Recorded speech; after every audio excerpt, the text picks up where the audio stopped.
Hello, welcome and welcome back. This is Jacob and today we are gonna be continuing the Let's Play for Reverse 1999. So, last time we finished off the main portion of the story for the Golden City, and now and in the next part we're gonna be checking out the two character stories, the one for Jay and the one for Mercuria. And I'm looking forward to this. Like I said last time, I'm gonna speculate on the fact that the Jay one, considering the San Francisco Kids is the title, I'm presuming this one is gonna be about probably him reminiscing about his childhood or something, is my speculation. No idea what the Mercuria stuff could be, but we'll see. I'm excited to see both of them. But yeah, last time we finished off the Golden City story, and that was a very emotional story. Oh my god. I do love everything about it that was shown, from how the gang and mafia work together to at the end, but at the beginning were butting heads.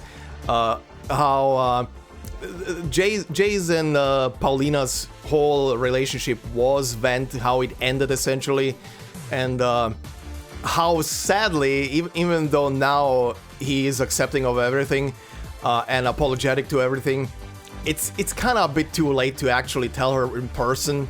But who knows? Who knows? Maybe they can reverse the storm and, you know, change the future? in the future?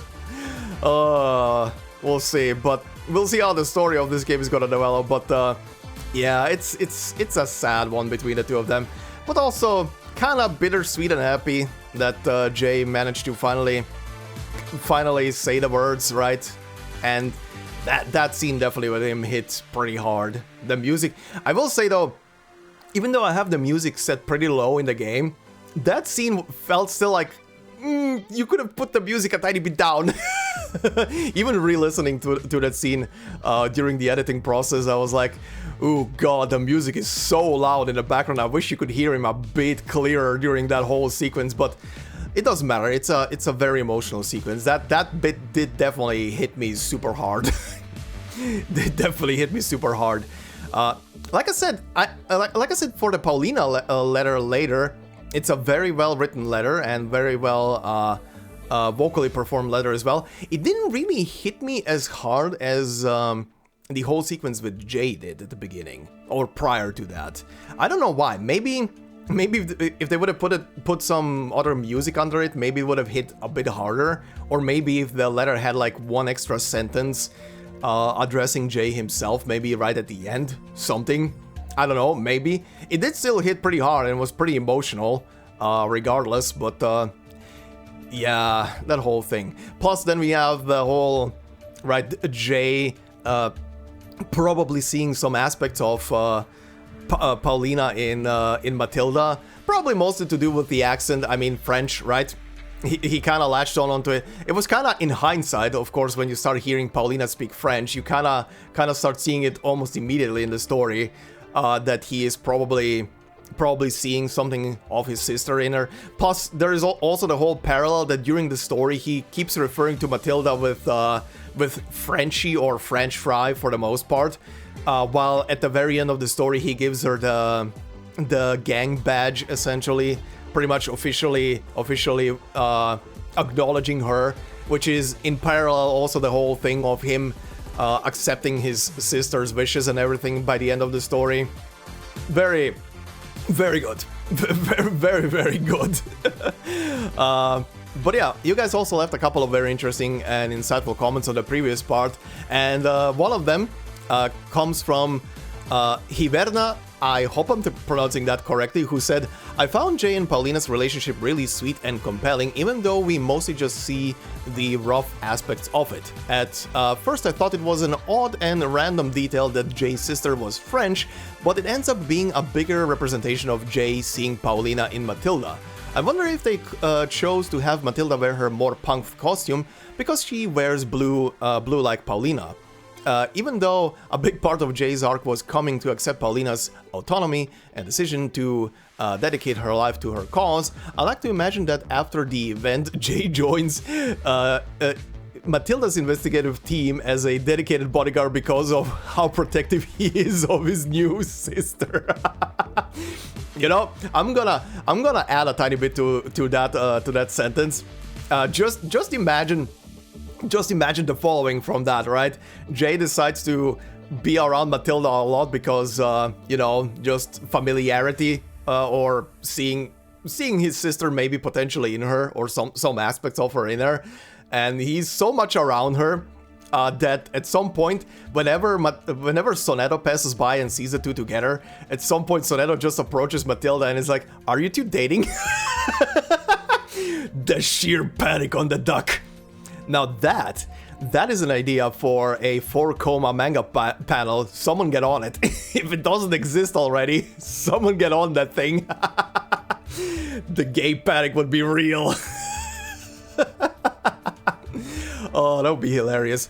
Especially because Jay would just remain probably stoic or say something absolutely stupid to rile her up even more. But yeah, like I also just said, I also agree with the fact that the whole...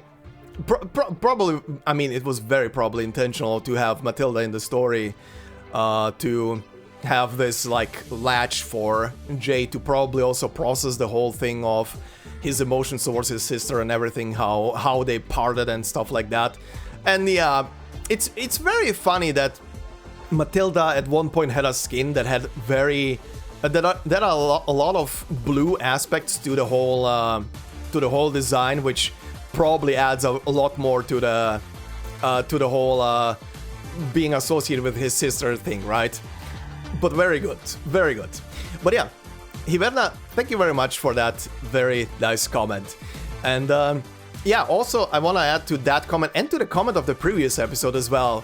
For those of you who want to read it, and this has to do with Paulina herself and her design, while we're speaking of her and are on the topic. Over on Reddit, I got linked a Reddit post from some time ago, and I'm gonna link it in the description of the video. If I forget to link it, yell at me in the comment section to put a link in there, because I have a couple of other links that I want to get to, but just in a moment. But yeah, I had an article linked to me from Reddit that someone made together because they it wasn't leaving them alone. Their brain was going overdrive, and that links back to the comment I was reading on the previous episode about the visual connections between Regulus and Paulina, because there is a lot. Now, is it just because it's the absolutely same designer between the two of them or not? Could be. I mean, if you look just on the design of the eyes, in my honest opinion, eyes in anime art are kind of like the signature of an artist, right? Every single artist has their own like little detail, little crux that they are putting in when they're not just designing a character as a whole, but specifically when they're designing eyes, especially from close up. When they're like big, you can tell a lot of details in the eyes. And yeah, there is a lot of similarities between Regulus and design-wise, reference-wise, between Regulus and Paulina. I cannot deny that. I don't think anybody can deny that, right? I mean, the polka dot scarf, the blue-white one, right? The face and the eyes are very similar. I mean, the one picture of Paulina that is with Jay together, where she has that pissed-off look on her face, is very similar to Regulus's pissed-off face. Like I said, the eye shape is very similar as well. Different colors, of course. Then there is the references on the corkboard picture that was shown, like that whole CG that was shown. There was that hand forming that V symbol, like for victory, right? That Regulus has on her character design as well. Plus, it's only the difference in color. Even I pointed out in the previous episode that in the picture with Jay and Paulina in the back, there was like an Apple poster and a record is on the back. I didn't point out the record, but yeah, there's a lot of references between the two of them. So whoever wants to read through that Reddit post can do so. I already did. It's kind of very funny to read through when someone's brain goes into overdrive. But yeah, on the topic of Reddit, I had a couple of other things pointed out on or linked to me on Reddit, and I want to very quickly go over it because it has to do with Miss Kimberly. So, the Reddit post over on Reddit linked me to two things about Miss Kimberly. One was a post over on X, aka Twitter. I really refuse to call the thing X, but ugh, Elon. Anyway, The post was from November 2nd, 2024, so that was basically when Floor to the Golden City was released around that time. As promotional material, it's a Reddit post about Miss Kimberly herself, and it follows with 2 pictures as well. But first off, the post itself, and I'm gonna link it in the description of this video, but the post itself says, Overture, Miss Kimberly. A supernatural existence released from a clockwork toy. Break a creditor's neck or seduce a politician. Simply give her your order and she will do anything for you. Nice! And it is followed by 2 pictures. One is like a sort of movie poster-esque thing for Miss Kimberly, which, by the way, also exists as an animated thing. From what I see, the same Reddit link was linking to this thing. And very quickly as well, while on the topic of that picture and the name Miss Kimberly, I got asked in the comment section if it would be possible to refer to her for the time being as Miss Kimberly until the later name for her gets revealed, the unit name, of course, for the story. To that, I can honestly only say the cat is kind of out of the bag. And the thing that was linked in this article by the same person is kind of contradicting that very statement. I'm gonna get to it in a moment. Yeah, I don't know, as part of this Let's Play, it's kind of out of the bag already. Not just because I used the name in the previous episode, aka Anjonala, the unit name, but also because several months ago and consecutively after that, also several months after that, when the when the poll banner was up for Anjonala, I already have it as part of my videos as polling for the unit, and several months after that I was using Anjonala as a unit for quite a lot of things, including in the, I believe also in the Chinatown story as well, which I'll get to in a moment. But first off, after the poster, we have a picture. Or rather a picture of a news article that is very dilapidated, but it says, Notorious Beyond Spy Executed. However, that was not enough for this cold-blooded devil. One insider commented she was a woman with a terrible pursuit for power. As soon as someone lost their usefulness to her, she mercilessly abandoned them. One such pursuit had a devastating result. Mata Hari once sold classified military information to the enemy at the price of 20,000 French francs, causing thousands of soldiers to lose their lives in vain and leaving many members of the public homeless and destitute. Yesterday, the multinational spy Mata Hari, who has been, and I'm sorry, this part is a bit hard to read, who has been confirmed to have arcane lineage, was executed in the suburbs of Paris. Convicted for treason, murder, and over a dozen other charges, she was executed by a firing squad of 11 soldiers. For years, Mata Hari had been active as an erotic dancer and was known to fervently pursue the satisfaction of her own desires. She used arcane witchcraft to seduce celebrities in business and politics, manipulating them to gain wealth, fame, and status. And below that it says, Wanted, the devil is not alone. Mata Hari's identical twin sister, Nala Hari, see what I mean by cat is out of the bag? Nala Hari has been missing since Mata's arrest. Nala Hari is a vicious and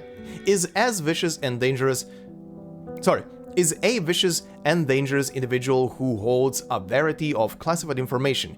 If you have any information to her whereabouts, please contact the Hunters Guild immediately. So yeah, by the way, on the topic of Mata Hari, that is, for people who don't know, I found the name, like, I think I heard that name before. At some point in life, I swear I've heard the name. And it is an actual name of a person, or rather a pseudonym of a person. The real name, as in real life person, is Margarita Gertruda MacLeod, I guess, Leod, who went by the stage name of Mata Hari, and she was a Dutch exotic dancer and courtesan who was convicted of being a spy for Germany during World War I.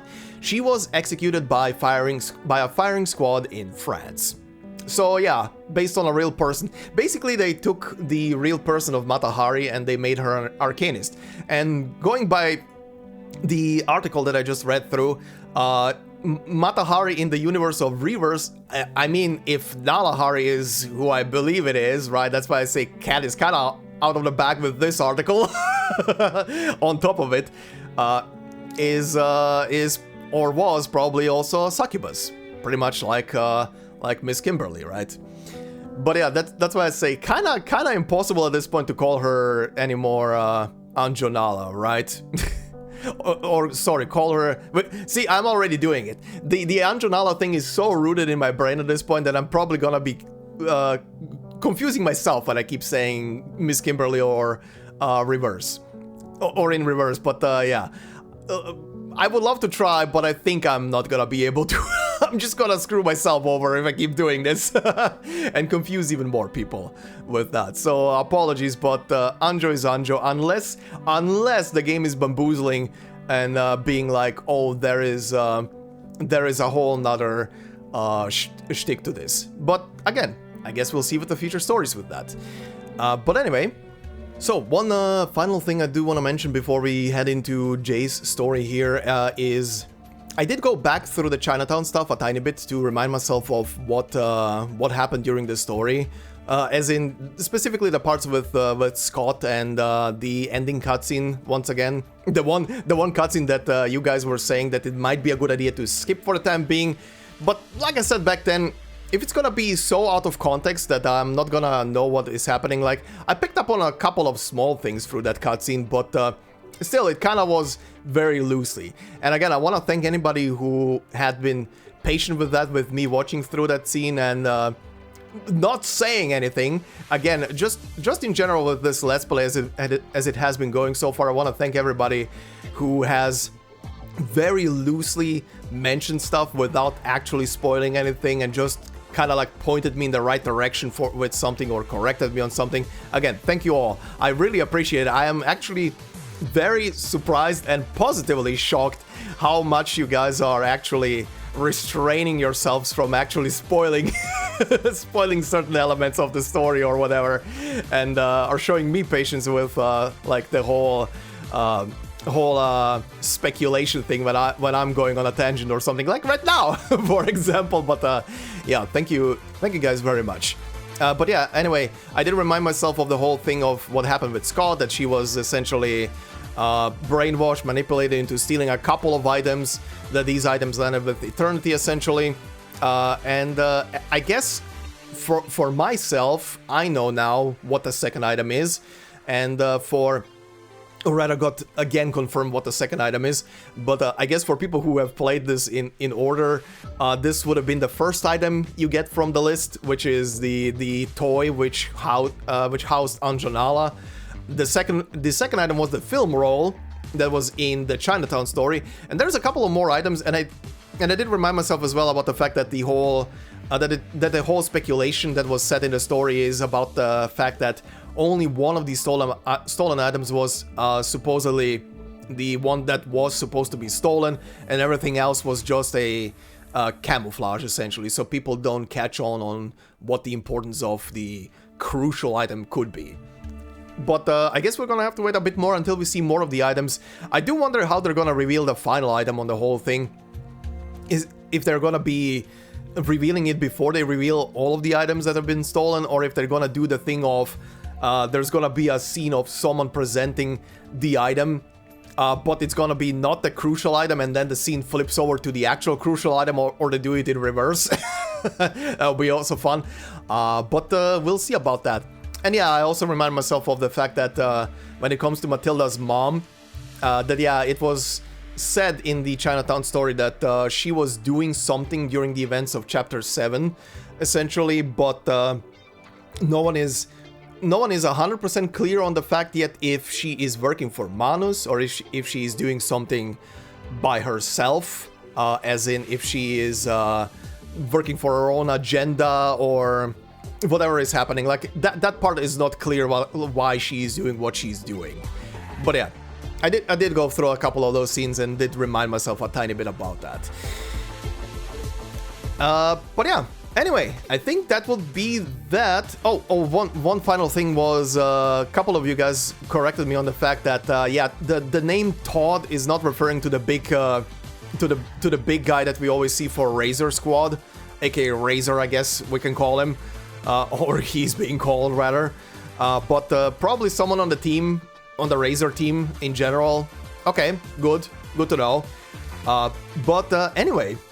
Let's proceed. Sorry for the long intro. First off, considering the time has passed, there are two new things here that unlocked which have to do with, I guess, the graffiti stuff? Yeah. Oh, I need to read them first. Okay, never mind. Sure. Let's see, what is in here? What does S stand for? Another youngster pretends to be drunk in the restaurant and tries to leave without paying. Time to send in the boys, sober them up. Okay, that's a fight. Okay, just drunkards. A drunk man singing brazenly, the pitch black and bottomless abyss ahead isn't important. What's important is that we have some good alcohol here. Sure. Embrace rather than resist. They wisely leave, and Madame S is very grateful for that. Hollywood shenanigans. While not everyone enjoys the fourth sequel, everyone can agree that they like the original. Begin conversation? Oh, okay. Oh, Holic! No! I'm still sad that the guy died. Hey, Holic, wanna catch a movie? What's up, Jay? You short on cash and hoping to score a free ticket from me. Just so you know, I'm strapped myself. What do you take me for? The neighbors gave me 2 tickets as a thank you for helping out. They even suggested I bring my new girlfriend along. Can you believe anyone would think I have a girlfriend? So, you interested or not? What are we watching? Not every film is worth cramming my butt into a tiny seat for. Or you could give me both tickets and I'll happily enjoy the extra space. I think it's Continue to Survive. Why does that sound familiar? The fourth sequel to Saturday Night Fever. Oh, that's a reference. Hell no, count me out. If you're not feeling it, then don't go. Why do you gotta get all riled up? I heard things about this movie, man. The first one was sick, but the fourth sequel? Total letdown, bro. Not even worth my time. Sorry, Jay, but you're on your own on this one. Denied. Oh, there's another thing? A brand new age. The ideas of the Order of Enlightenment have not resonated with people of Haight Street. A new age is approaching and it may bring about another radical change. Sweep away the old life. Okay, it's just the Manus followers, or rather the Order of Enlightenment followers. Although one path may have failed, there are still countless others waiting to be explored in the endless expanse of time ahead. Aha, very interesting wording. Oh, that comes with an article. A brand new age. As the new age market awakens, the Order of Enlightenment fades into obscurity, embrace the raw, unadulterated cosmic energy. This is not a mere faith, but a true knowing. Release the shackles of societal norms, savor the liberation of self-reliance. You need not conform to any doctrine, for peace shall guide us with celestial grace, and let love and the universe be our compass.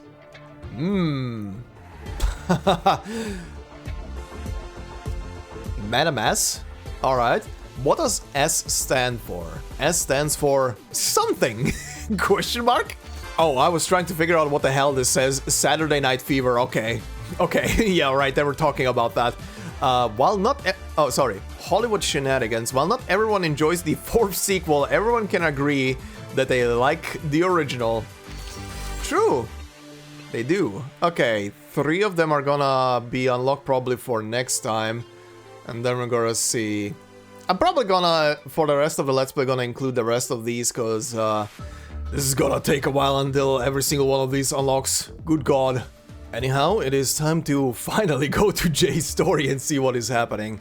So let's see if this is gonna be actually what I think it's gonna be, and it's gonna be a childhood story.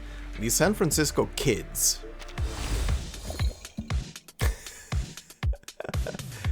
Ooh, nice beat. This story had some very nice disco music. Alright, it's Beckett. What is that face, buddy? Did you just awaken from a drunken stupor? Alright. Let's see what this is gonna be. An offer.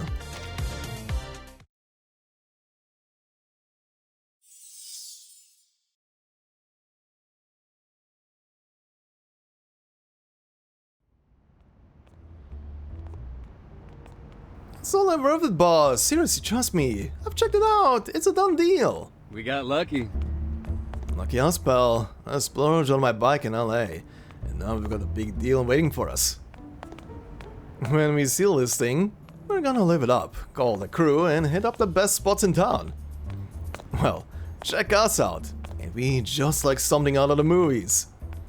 A couple of good pals on a dark rooftop, facing down some bold mooks in black suits. Badass hustlers making deals in the dark. Which one does the big man want? We've got a whole stockpile of blades. The young swordsmith has no lack for masterpieces, but has rarely found a buyer capable of approaching them, appreciating them. After all, no matter how keen or balanced the blade, a bullet will always be faster and easier. Blades, yeah, blades.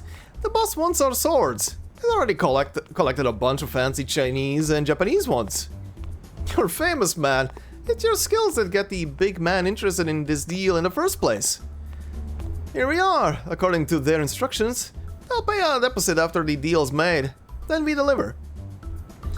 I get it, buddy.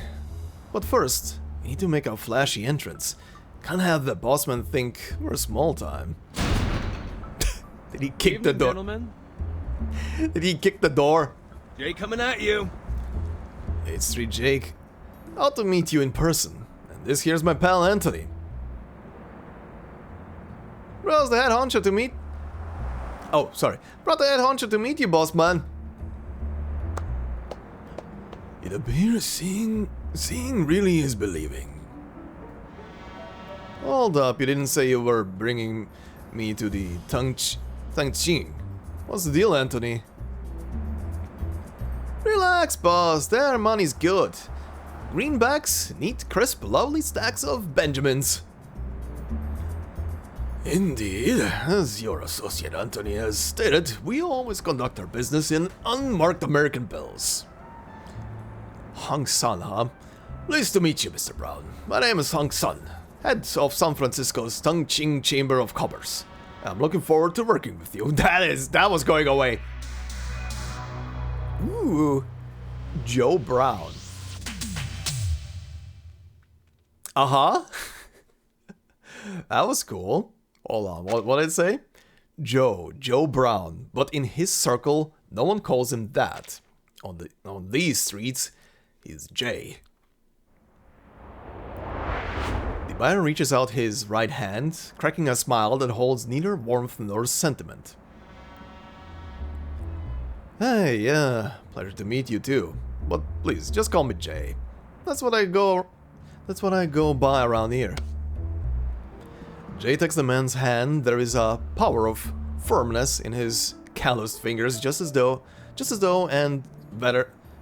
tough and better as his own. As you wish. Let us cut to the chase, Mr. J. I've invited you here to talk business.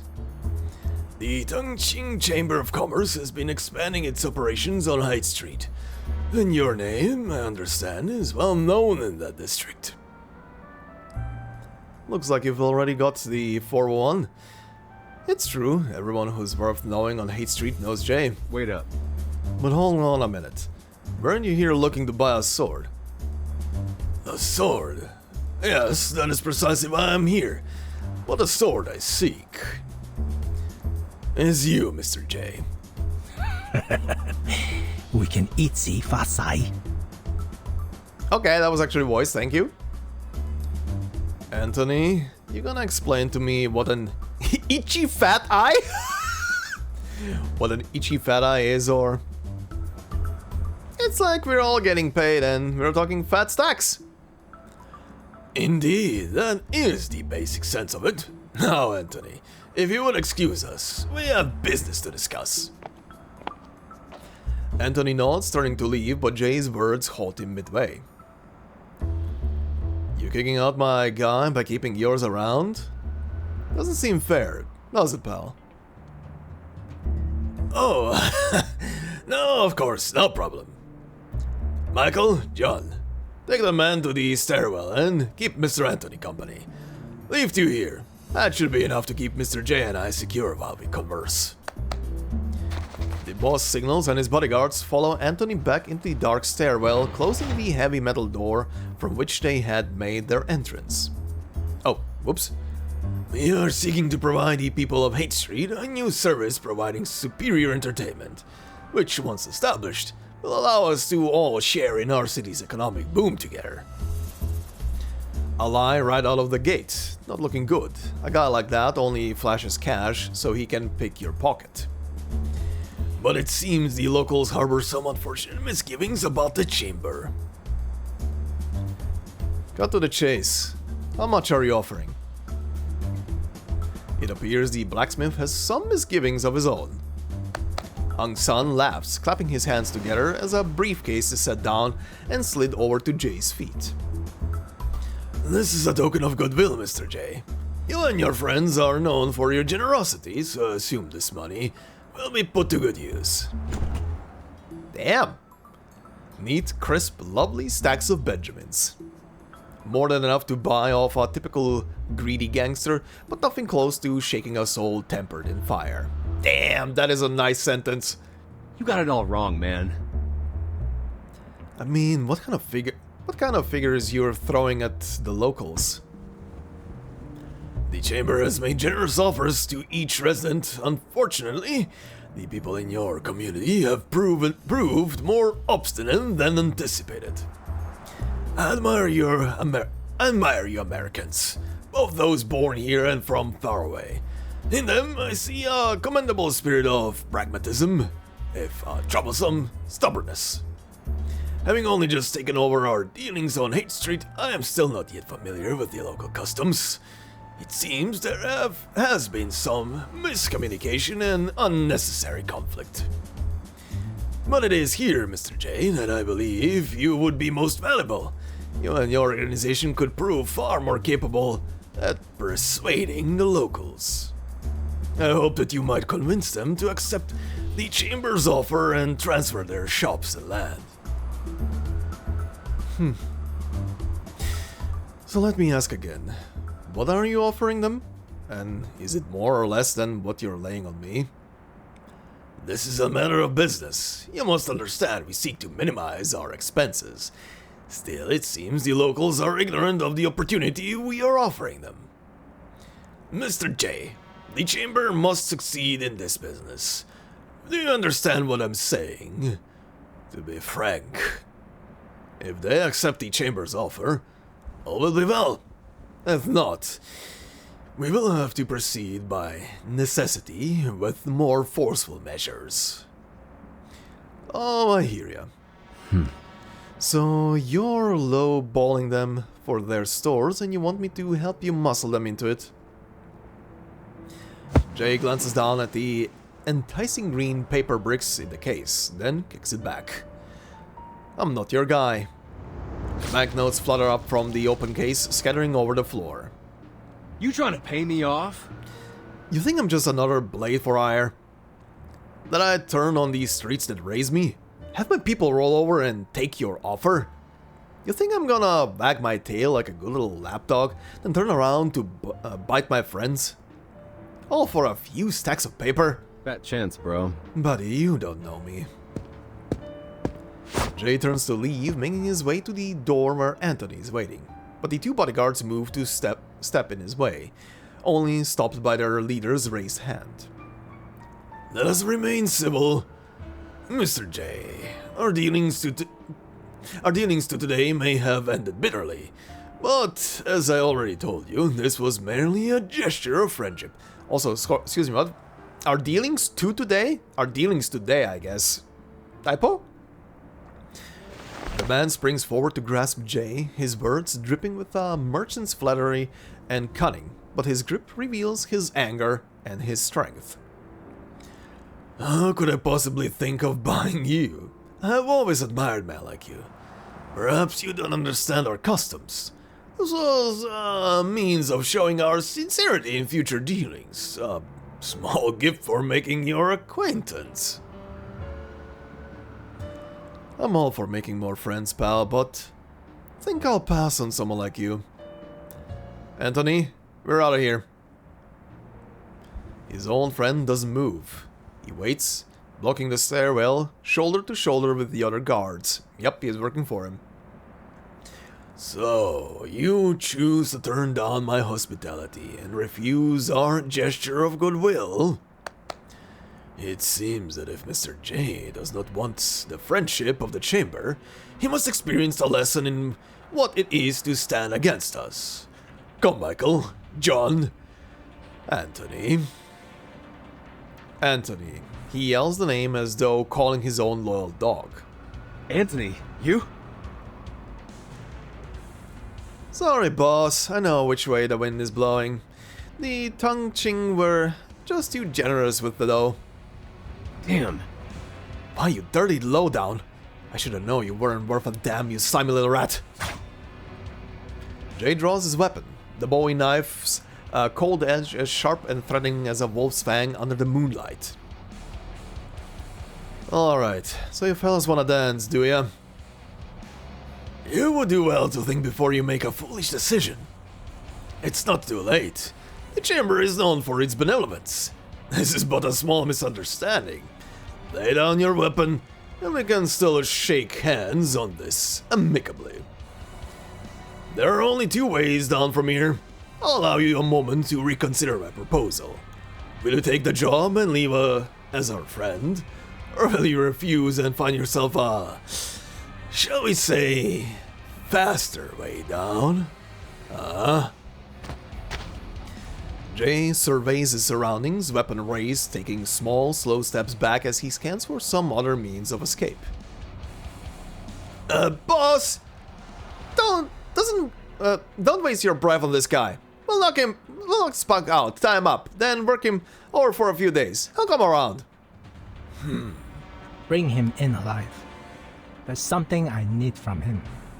Oh, the guy is way higher spoken than I thought. I'm not changing the voice. Do it. Make sure you don't bruise our guest too badly. We may still have use for him. Also, I am not gonna do a bootleg Chinese accent. I don't want to sound... You know how. On it. Boss, maybe I can lean on the shops on the block a bit more. Give it a few days and maybe I'll handle these matters from here. You've done well, Anthony. The two of them depart first, leaving their solitary guest on the rooftop to the hospitality of the remaining enforcers. Hey. Hey, Big Eye. Yeah, you. You're up first, Chrome Dome. Jay's taunts come from behind the pointed edge of his knife. He's warming up, hopping in place, beckoning his opponents from his open left hand. The bald henchman steps forward and moves to seize Jay's knife hand. But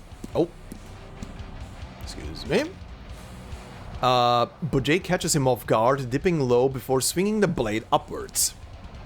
The light whistle of steel slices through the air, followed by droplets of blood splattered across the cold, hard concrete. Damn! Don't let this guy move! Step by step, the bodyguards push Jay to the edge of the rooftop. Yo, who's up next? My blade's thirsty. She's looking to guzzle down a whole lot more blood tonight. He raises his knife forward, stepping back until his heels hit the lip of the roof. Nothing behind him now but the San Francisco skyline.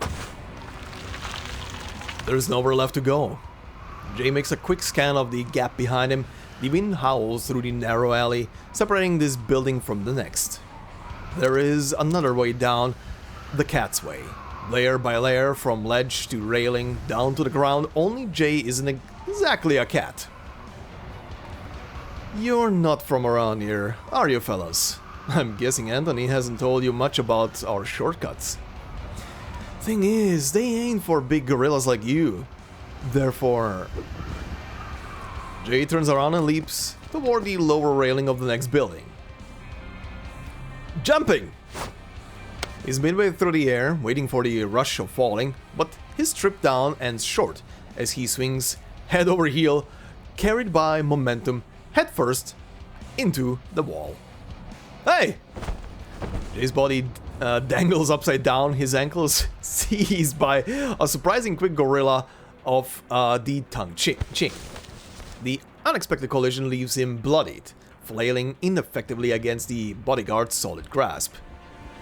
Get off me! He thrashes hard, attempting to put his captor off balance.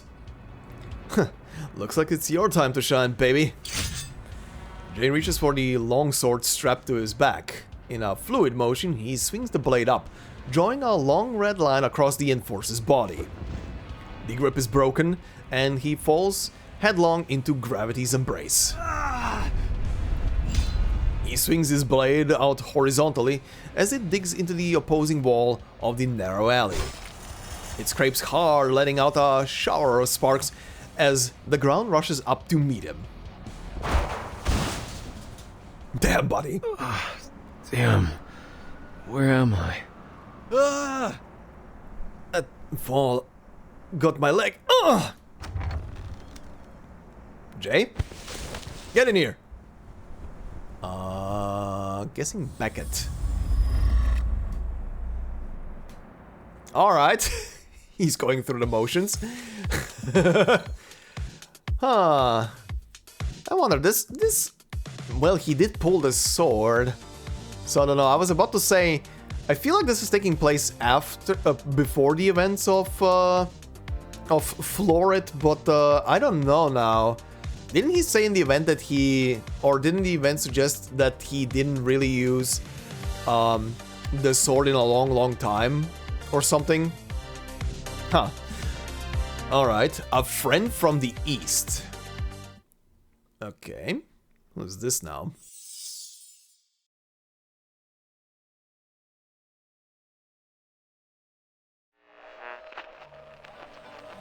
Next up, we have a song for you requested by Mr. Liu, owner of the Red Lily Pharmacy on Haight Street, Jasmine.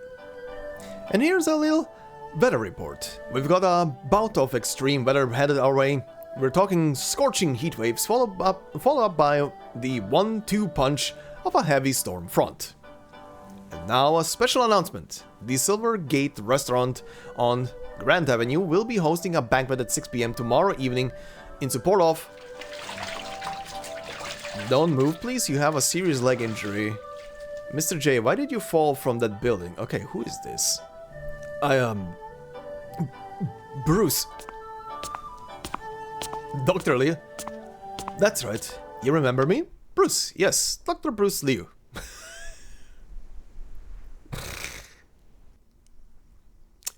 Bruce Lee.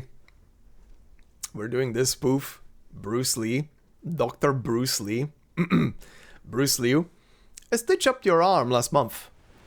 Hey, listen. Lie still. You're very badly hurt. Looks like they didn't bother chasing me down here. They?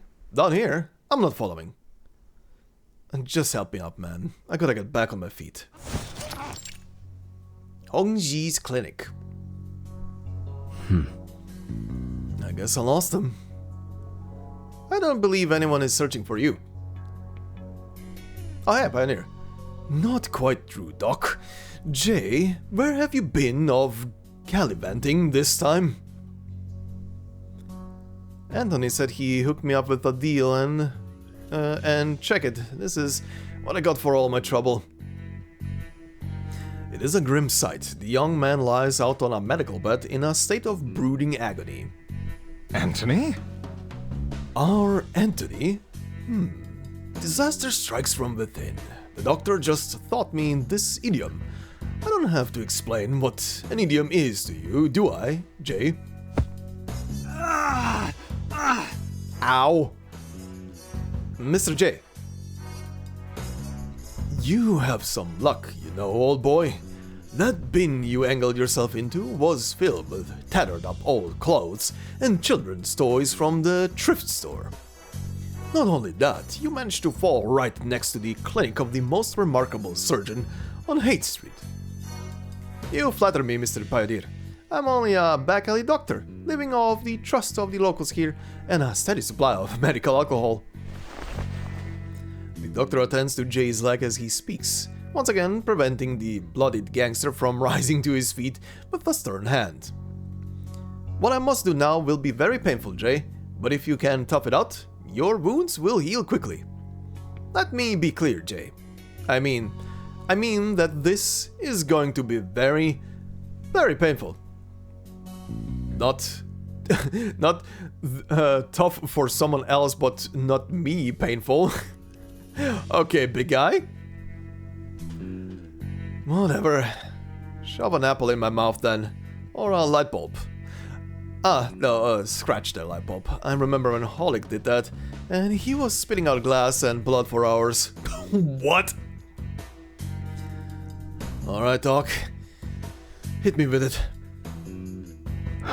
He bites down hard on his lip, eyes shut, and breathes deeply. Okay, just one moment. I'll count to 5.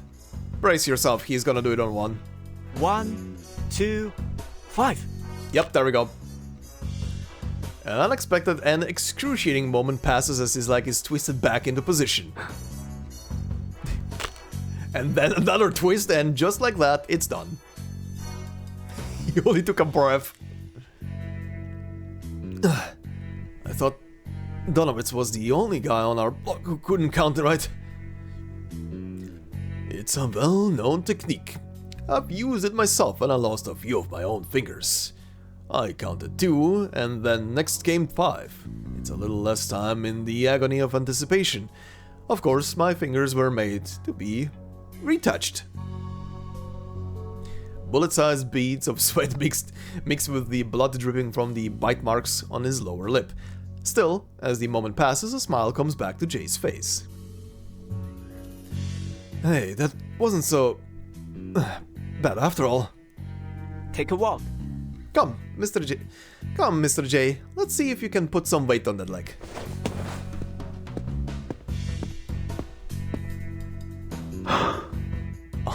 Can you walk? Hey. Nice. My leg's back normal. What the heck did you do to me, Doc? Call it traditional Chinese medication, arcane skill, or whatever suits your fancy. I call it bone setting, an ancient healing technique practiced for millennia. Later, I'll concoct some Gardenia blood wine for you. If the pain persists, you'll need to dab it on your bruises with some cotton and rub it gently into your skin, once in the morning and night, each time for a quarter hour. The physician cleanses his hands in a nearby basin, dries them with a towel, then crouches by Jay's side. And it ended with patting his injured leg. How long's a quarter hour again? 15 minutes, 900 seconds, or 1/4 of an hour. Take your pick. How's the pain? Like nothing. Feels as good as new. He cricks his neck, rotates his wrists, and flexes his limbs like nothing happened. Excuse me for a second, it seems we have visitors. Before the doctor can even turn around to address the voices coming from outside, 2 men rush into the clinic. One stout and the other skinny. They squeeze through the tight door frame and crash to the floor. Okay, this is taking definitely place before Florid. Jay, I heard you fell from the 18th floor. Man, that's some wild stuff. 18th floor? It was the 8th floor, the 8th! This joint's only got 8 floors, rooftop and all. But they're still high up and up, but they're still high enough that you ought to be Jay pancakes, so how come you ain't? Without the aid of any protective means of arcane skills, a fall from either height would ordinarily be deadly. Fellas, best not to get hung up on this right now. How did you even hear about my fall? Dr. Liu called the restaurant just before you woke up. Good thing he did too. I thought it best to let your friends know, Mr. J.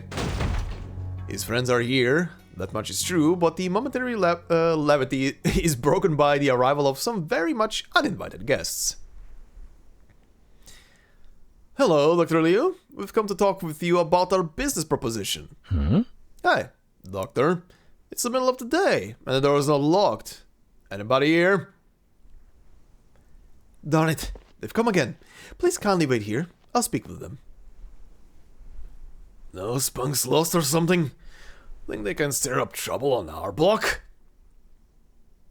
Take it easy, listen to the log, Beckett. Let's chill for a second and scope out the scene. You heard the boss, Beckett.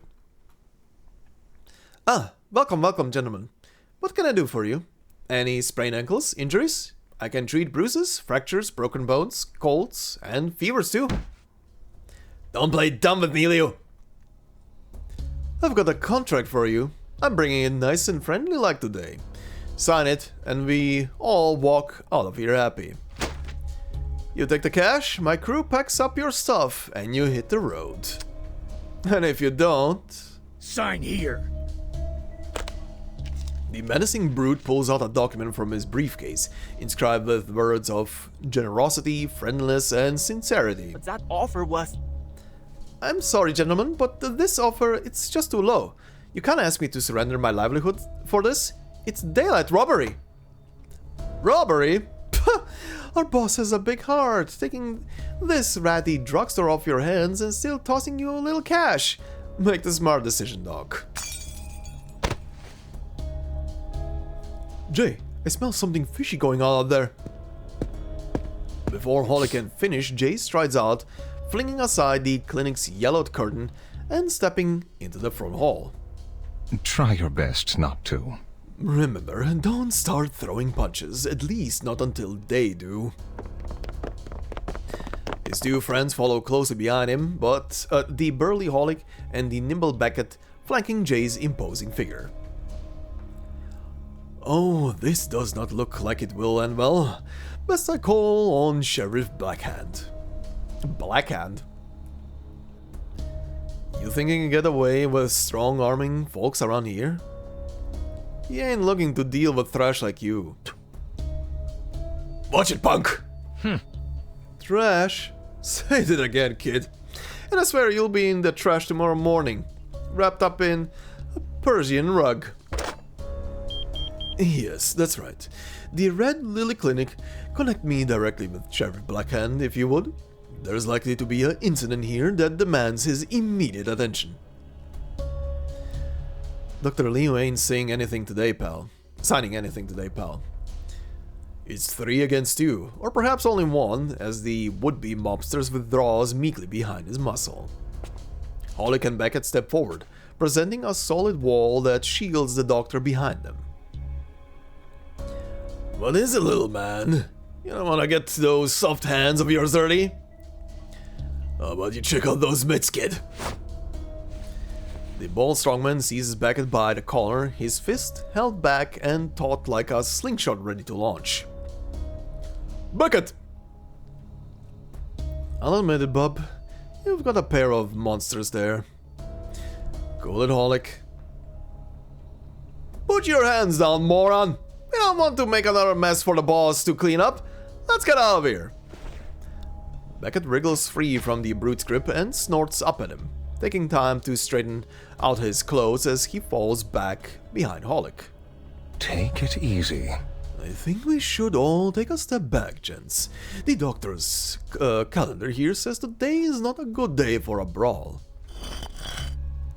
The mannequin squeezes in between the two sides, raising his hands rigidly as if to create a barrier. There's no day for fighting. There is never a good day for fighting. Peace is precious, gentlemen. The tense standoff grows awkward and the unwelcome pair of thugs slink back toward the door. This ain't over. Liu, we tossed you a bone, but we won't be so generous next time. Come on, you big lug. We gotta get out of here. The unwelcome guests leave their threats hanging as they fall back through the clinic's door. We've won. For now. Well done, gents. It seems you won for the moment. Jay, did you know those guys? Yeah, they were there last night when Anthony brought me up to the rooftop here to make a deal with their boss. Or so he said. But it was a setup. Their boss handed me a box of cash, wanted me to sell Haight Street out to him, or else I was going to leave that rooftop. I wasn't going to leave that rooftop alive. Lucky for me, my best girl had my back, and we found our own way down. The swordsmith pats the colossal weapon behind him with pride.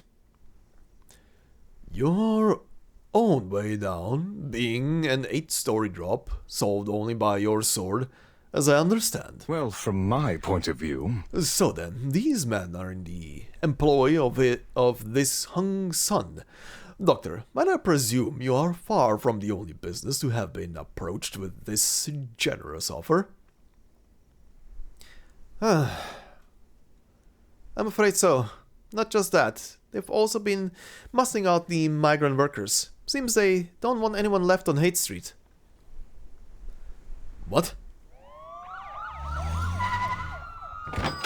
A little late to the action, the door swings open and a familiar face walks through confidently. Alright, I'm here. Now, someone want to tell me what sort of incident was kicking off here? Not you again. Jay, Holic, Beckett. Should have known you three would be here. I made a call, Sheriff. Fortunately, the matter was resolved without bloodshed.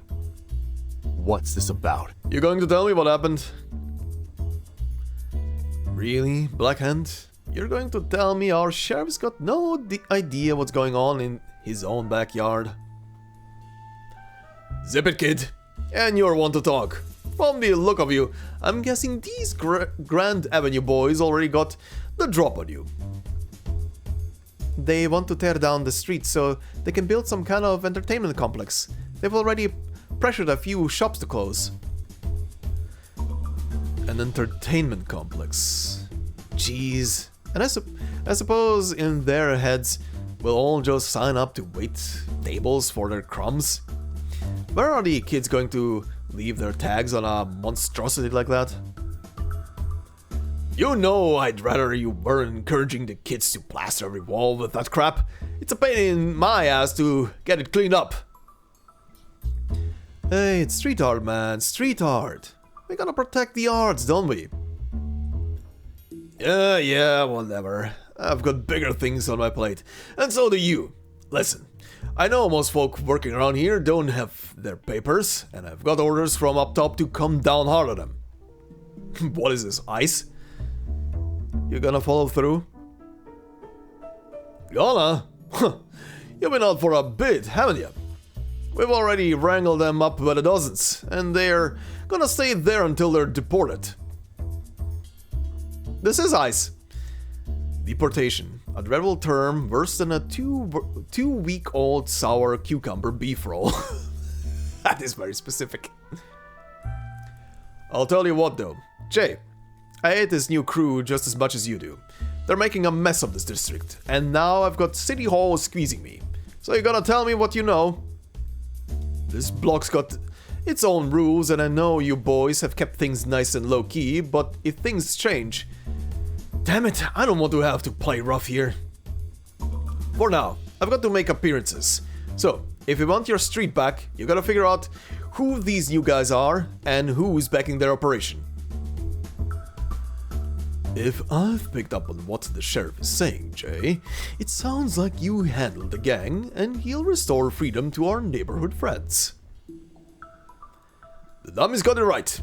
I'm asking you to make my life a little easier and find out who's backing these guys. No hard feelings, Jay. You've got your problems, and I've got mine. Me, you, Beckett, Oleg, we all agree on this. Priority 1 is taking out these gangsters. The sheriff glances at Oleg and Beckett. Deal. I'm in, Sheriff.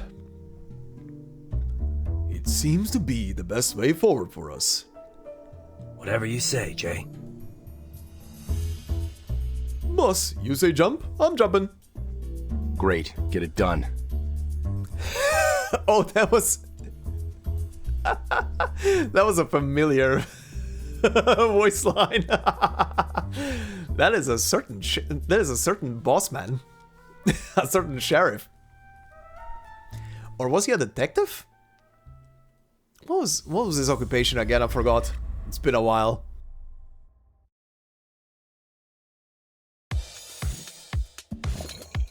Alright, next one. The man with an umbrella. Uh-huh. What about the girl with an umbrella? Where is she? I know. Not there. Busy with other things. Also, who knows how much this is before the actual events. So, like I said, Anthony's turn on us. Any idea where the bastard is now? Last I heard from him, he mentioned he was seeing a cousin from LA. Then, poof, gone. If we're going to get anywhere, first things first, we gotta find this rat and retch out all the dirt on his new crew.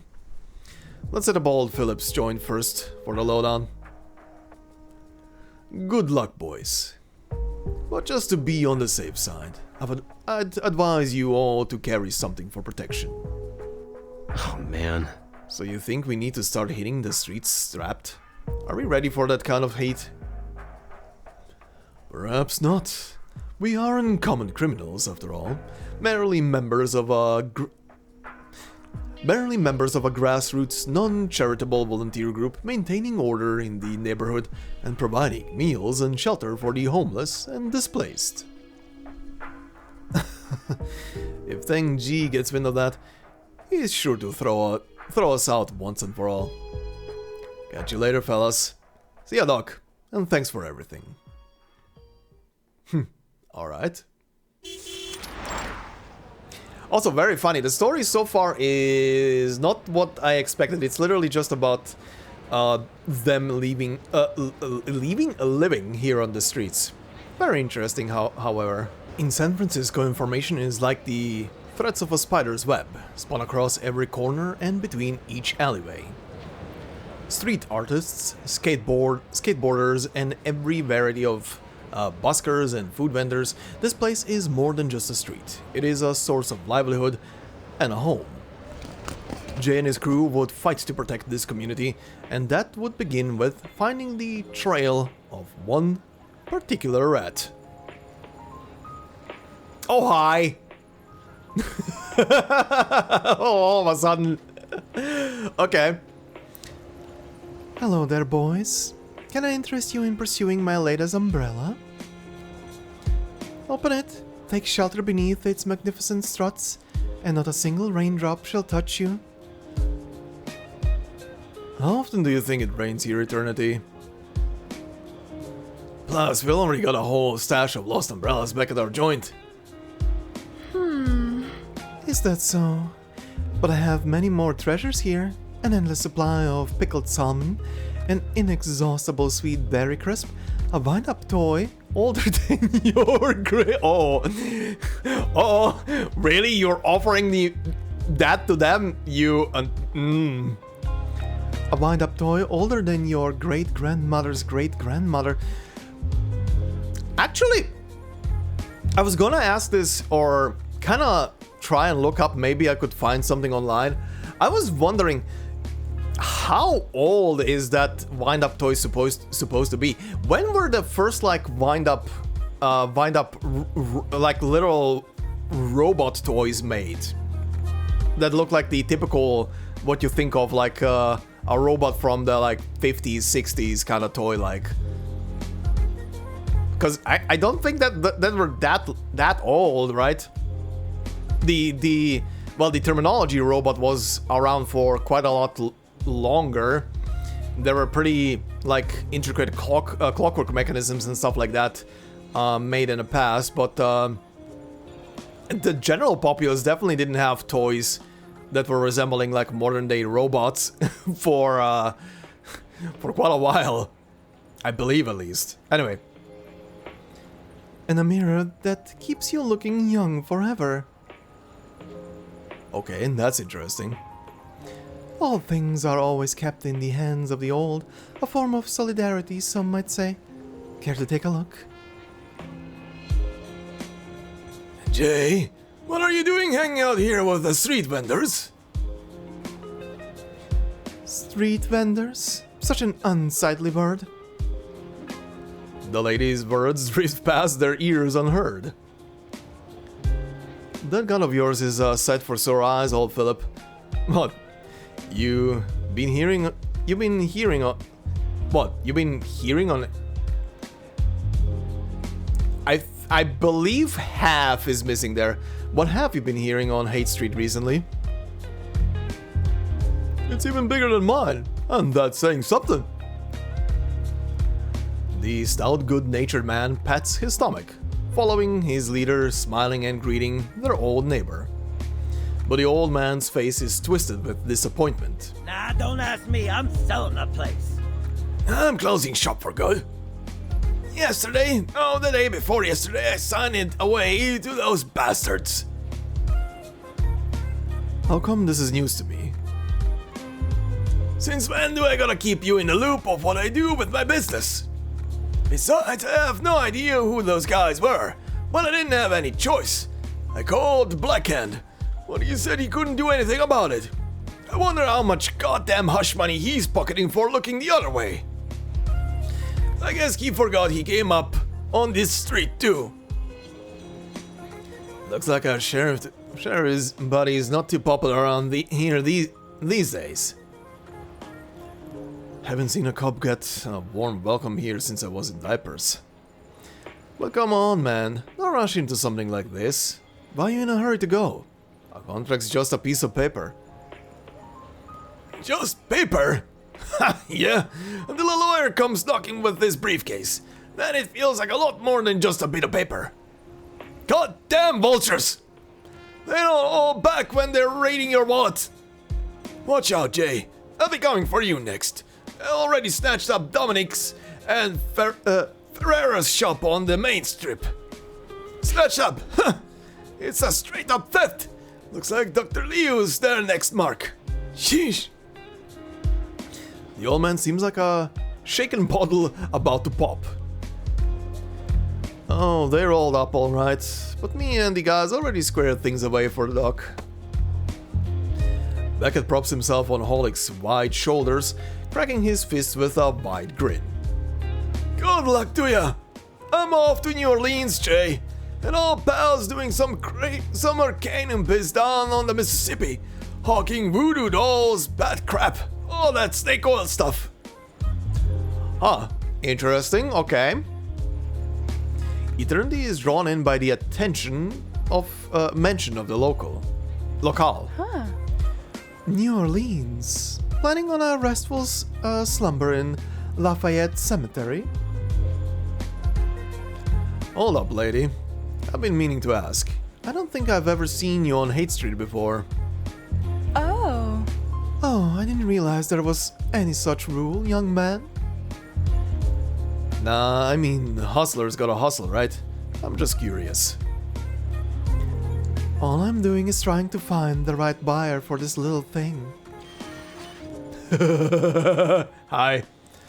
She presents an unremarkable, almost ugly wind-up toy, yet her smile suggests it is something more. Yeah, this is what I mean. This toy looks like it's from the 20th century in general, but she kept going like grandmother, suggesting it's like even older than the like from the 19th century or something, at least. Were robot toys like that around in the 19th century? I don't think so. At least I don't know the history about these types of toys that closely. Over there. Following the old man's gaze, they see a group of cursing trams being chased off by police. No loitering. Move along. Move! What? We've been here for months. What's the deal? Things change, wanna complain? Take it up with the sick. The Haight Street patrolman ruthlessly drives off the homeless from their usual hangouts on the street. They're kicking people out. What a shame. Don't let me catch you hanging around here again. Hey. Who? Who's that? Bruno?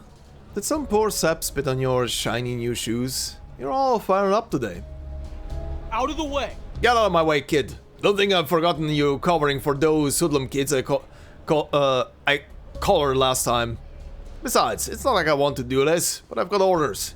These bums have to be out by the end of the day. So, where they're supposed to go? Street kids with no home, jobless hobos. Cut them some slack. This spot's closest to the soup kitchen. Where are they supposed to go? Anywhere they want, so long as it ain't here. You gonna play the hero? Put that thing down first, Bruno. I'll get him out of here. I swear these guys won't cause any trouble on your beat. The patrolman's hard face softens, if only slightly, as if realizing he doesn't have to play the villain today. That's right, nobody makes trouble on my beat. I want them out of here. Blackhand only said you were rounding up the illegals. He didn't say nothing about clearing out all these street kids. Couldn't care less. Couldn't tell you anything about that, Jay. I'm just following orders. Why don't we go warm up the stove back at the club? We can whip up some grub for them, get them off the street. What'd you say, boss? Everyone's got a right to a square meal. Yeah, and how many meals you gonna cover for them? You wanna be a hero? Be my guest. But one way or another, they need to be off the street by tomorrow. I'll come knocking, got it?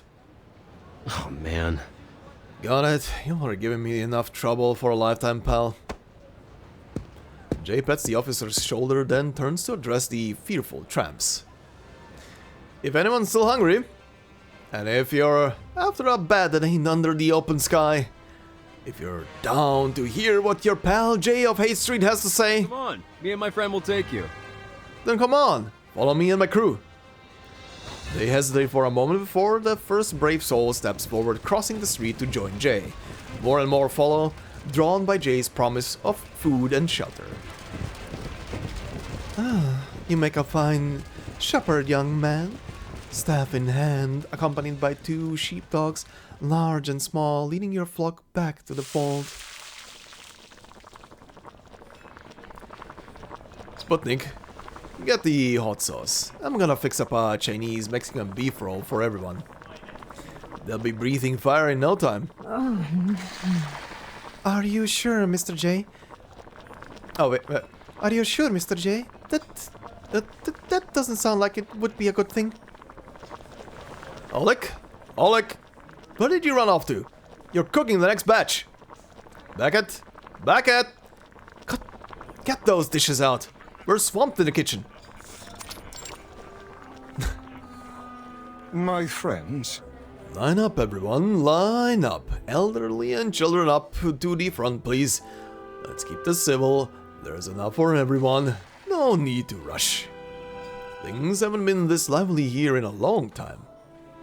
Used to be we'd have a lunch rush for all the immigrants nearby. But, well, that's right up too. Yeah, so long as Blackhand has them locked up. Damn it! I wanna know who's putting all this pressure on him. Then I wanna kick the dude's face in. Anyways, can someone call Dr. Liu? We got someone feeling sick here. We're gonna need his help. Hey, how many tagged along with us today? 21 new friends followed you back, and 3 old ones. Oh. Am I an old friend or a new one? I'm old, but I'm new here. Huh? Didn't expect you to tag along. Oh, surprised? Respect your elders, boys. Show some respect for your elders, won't you, boys? Do you have any of that sweet sponge cake here? Eternity, ma'am. I'm afraid we cannot do any custom meals unless you are willing to pay extra off the menu. Everyone, please line up. No pushing, no stepping on each other. Everyone's getting fed. About that, Jay, listen, we can't keep feeding all these mouths for nothing. This ain't been so hot lately. In front of everyone, Beckett distributing the pasta, whispers his concerns to Jay. We can't just keep these folks fed forever, Jay. Maybe tomorrow we should. We'll work. We can work. We'll handle the heavy stuff, back you up in brawls. We'll even take the fall for one of you, if that's what you need. Doesn't matter. We still can't turn Tongqing into a shelter. We're taking care of them today, Jay, but tomorrow they might have to. I'll find them a way out. Let's get everyone's bellies full. We'll worry about the rest later. Tongqing hooked us up, so we'll hook them up the same. Alright, you're the head honcho. We'll do whatever you say.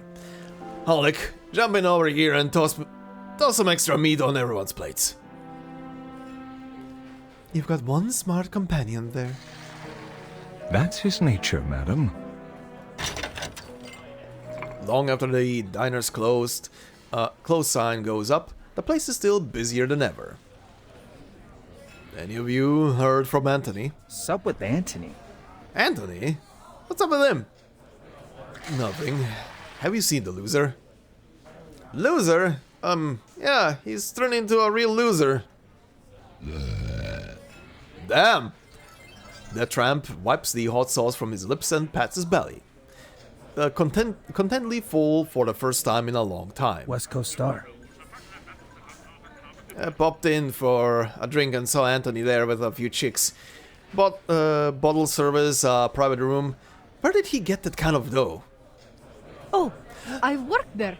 I have been there, yes, but I did not see Mr. Anthony. Darling, were you playing the shining disco ball there? No, that was not me. The West Coast Star? Yeah, I know the place. Holic, can I get a soda?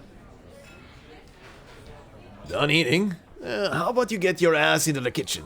This diner ain't no place for sponges, unless they're working the dishes. Give him a break, Beckett. The golden sunset washes over San Francisco's iconic bridge, shortly before it reaches the diner. Take care of our new pals, fellas. Don't let us down. Tomorrow at 10, we meet back at my shop. That's 10 sharp. I'll come and yank you right out of that sty you call a bedroom if I have to. Good, boss. Got it, boss.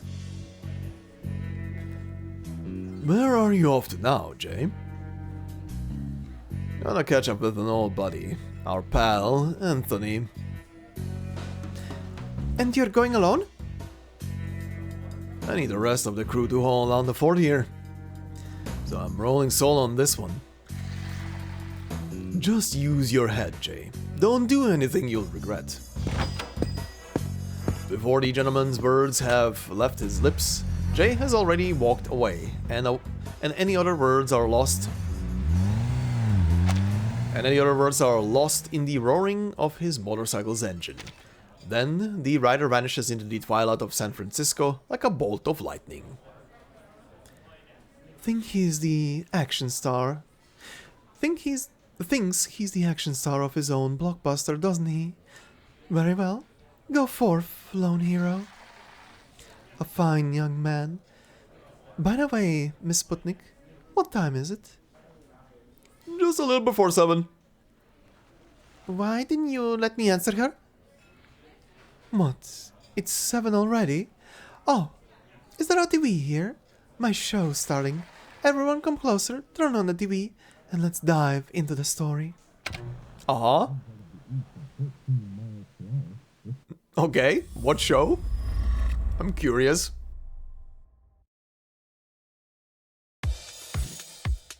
Okay. Part 4. Friendly meeting. Oh, this will go well. Anthony's gonna be absolutely... absolutely happy as hell to see Jay right now. Oh. What the hell is happening? He's running a fever. Someone help get this man up on the table. There's medicine in the box. The white one. Mr. Beckett, boil some more water. Prepare a damp towel. After receiving the call, the doctor hurries over, attending to the sick tramp in the diner. Dr. Liu, I'm guessing this fella can't foot the bill for this, and we might not be able to front it for him either. Neither. There's an old saying where I'm from, Beckett. Saving a life is greater than building a 7-tiered pagoda.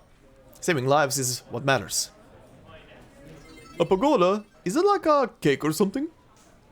Sure. It's a kind of building, gentlemen. Now, if you're wasting time thinking of layer cakes, how about you come over here and help out with dishes instead? On the other side of the diner, the group is still busily cooking and distributing food. Hold on, this is less than what you gave the people before me. What's up? Pardon, Miss Eternity, but we're forced to, by necessity, to distribute what we have based on each individual situation. Frankly, ma'am, there are plenty here that have gone days without a proper meal, and with you in that fetching blue dress... Mr. Pioneer, it would be best for you to speak less and work more. In the corner, 2 little girls have rummaged through Eternity's handbag, pulling out an assortment of curious trinkets, sprawling them out on the floor to play with. Uh-oh. What are they playing with? Oh, darlings, didn't your parents teach you not to take other people's things? Be good little dears and return those to me. Parents? There's no one around them and no one speaks up for them. These kids are either from the orphanage or raised on these streets like us, grabbing whatever grub they can. You remember Paulina, Jay's sis, tight with chest but big-hearted, spitting image of him when she was young. Miss Paulina found herself a respectable job somewhere beyond this place. I'm so happy for her. Happy and proud. I'm happy for any kid that makes it out of Haight Street. You've gotta be. Let's quit all this racketaholic. You go on and grab some blankets for these folks. Eternity shifts the children's hands from the old toys, leading them by their sauce-stained fingers toward the makeshift beds. If you behave, with no crying and fussing, I'll give you 2 chocolate candies. How about that, my little lambs? The little lambs nod. Eternity's royal blue blanket wraps them into a slumber, warm and sheltered. Warm and sheltered from the elements and hunger. Alright, gents, time to tidy up. Clear some space, clean the utensils. Then tonight, we're hosting a San Francisco story time. Did you hear something outside just now? The sound of brakes, maybe? Perhaps the radio waves disturbed you, Miss Sputnik. They were adjusting the TV antenna earlier. What's happening? This the place, Anthony? He's gotta be here. Oh boy. The turncoat has brought his new allies straight to his former hangout. You best not screw this up. The boss is still sore about last time. You swore on your mama's life, but then you let him get away. Well, I didn't count on him bailing over a rooftop, but in case you didn't know, this diner of his ain't about to sprout legs and run. I got my GED. Don't blame me for a chump. So, if he ain't here. Not possible. Bruno tipped me off. said Jay is back at the diner, playing saints to the homeless. So believe me or not, but how can you doubt our friendly neighborhood copper? Anyway, let's kick this off with a bang. I'll go in with one of the guys. The rest of you stay put. No need to rattle the cage just yet. Sounds like you're trying to make yourself into the next boss. The ill-intended old friend, with his vicious dog in tow, heads straight into the diner. Oh, good. Apologies, gentlemen. We can't serve you today. The diner's closed. Anthony? Anthony? Who? Anthony? Oh, I seem to recall you. Your hulking, ill-tempered friend from before. Where's Jay?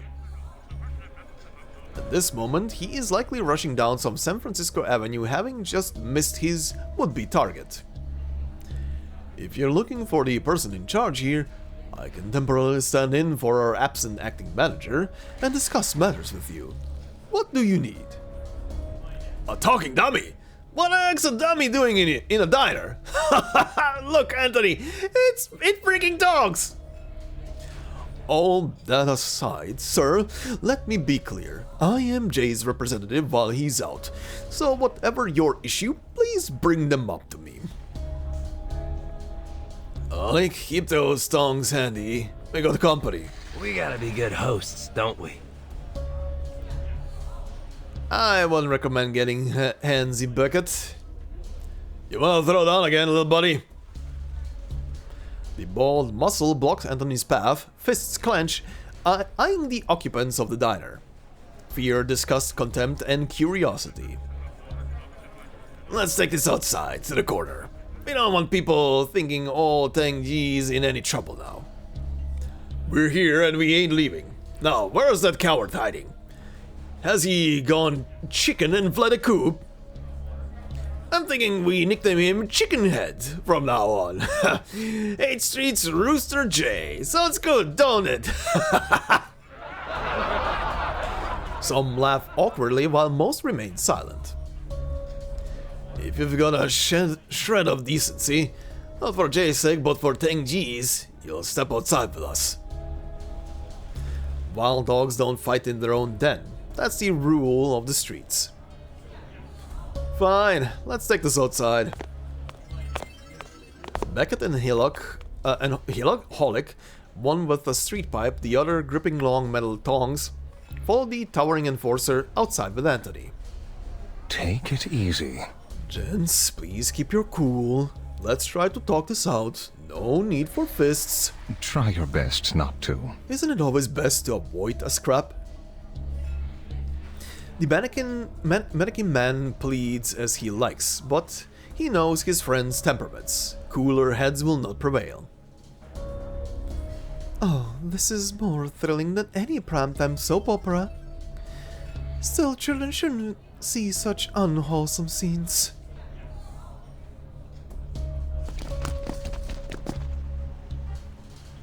So, where's that punk hiding? Hiding? The boss is out there right now looking for you, you little rat. Looking for me? Yeah, alright. I'm the one trying to track him down. What's the deal? You promised that this chicken will be held up in the diner. So where's the rat? Where's he at? By sheer coincidence, it seems they've chosen to time their raids for the very same moment. If you ask me, we oughta yank a couple of teeth out and get the truth on the jerk straight from their mouths. What? You going soft? Shut the f up, man. Damn, that was barely censored. Can it? Or did you not remember what the boss told us? Use your head more than your fists. If this can be handled clean, then don't go making it ugly. We're all businessmen here, businessmen who know the rules. So let's not make things ugly. Mull over a little. You got it. Okay, I probably butchered that, but whatever. Anthony turns to face his former friends with a sly, vulpine smile. Back it, bro! Back at old pal of mine, a top-notch mechanic like you ought to have your own shop by now, don't you think? We go way back. Remember our time in the joint? I don't remember nothing. But I do know you're an ungrateful rat. Yeah, a rat. It seems like they aren't buying his false smile. Anthony's honeyed words are met with a thick gob of spit sent straight to his face. Nice. Right, Jay, he's been good to me, like a real brother. But his sister, with her nose always up in the air like that? She thinks we're just some dogs, too filthy to even say hello. Sure, Jay's got enough grub for everyone, but with his act, he ain't ever striking it rich. Striking it rich. Now he really is just another lapdog from Grand Avenue. Stop dragging this out. Whatever you and your little circus got going on ain't none of my concern. But we can't head back with nada. Snatch those two. If Jay's MIA, we'll nab his little buddies and snap off some parts till he shows up. The henchman calls out, and a group of almost clone-like thugs in black rush out from the van, seizing the two companions. Holic! Where the hell did all these... Oleg and Beckett, though outnumbered, still attempt to resist, but in a few swift moves, they are bound up and hoisted into the back of the van, becoming spoils of war. Take him to the club, into the freezer. Oh no, the basement. We'll sort them out later. Oh boy. This is a funny little story. Street thugs versus mafia. You look like you've packed on a couple more pounds. The stray dog eyes his former companions, as his new friends busily tie the two captives on either side of an oil drum. Strapping in real tight, especially that twig Beckett. He's slippery. Give it an inch and he'll escape. Don't worry, we'll have someone on the door. Alright, just keep it clean for the boss. He's got some big shots coming by tomorrow night, so get your A-team on this. We're on tonight. You're getting ahead of yourself, little pup. You're just a mutt the boss took in, and now you think you got to run the show? A mutt?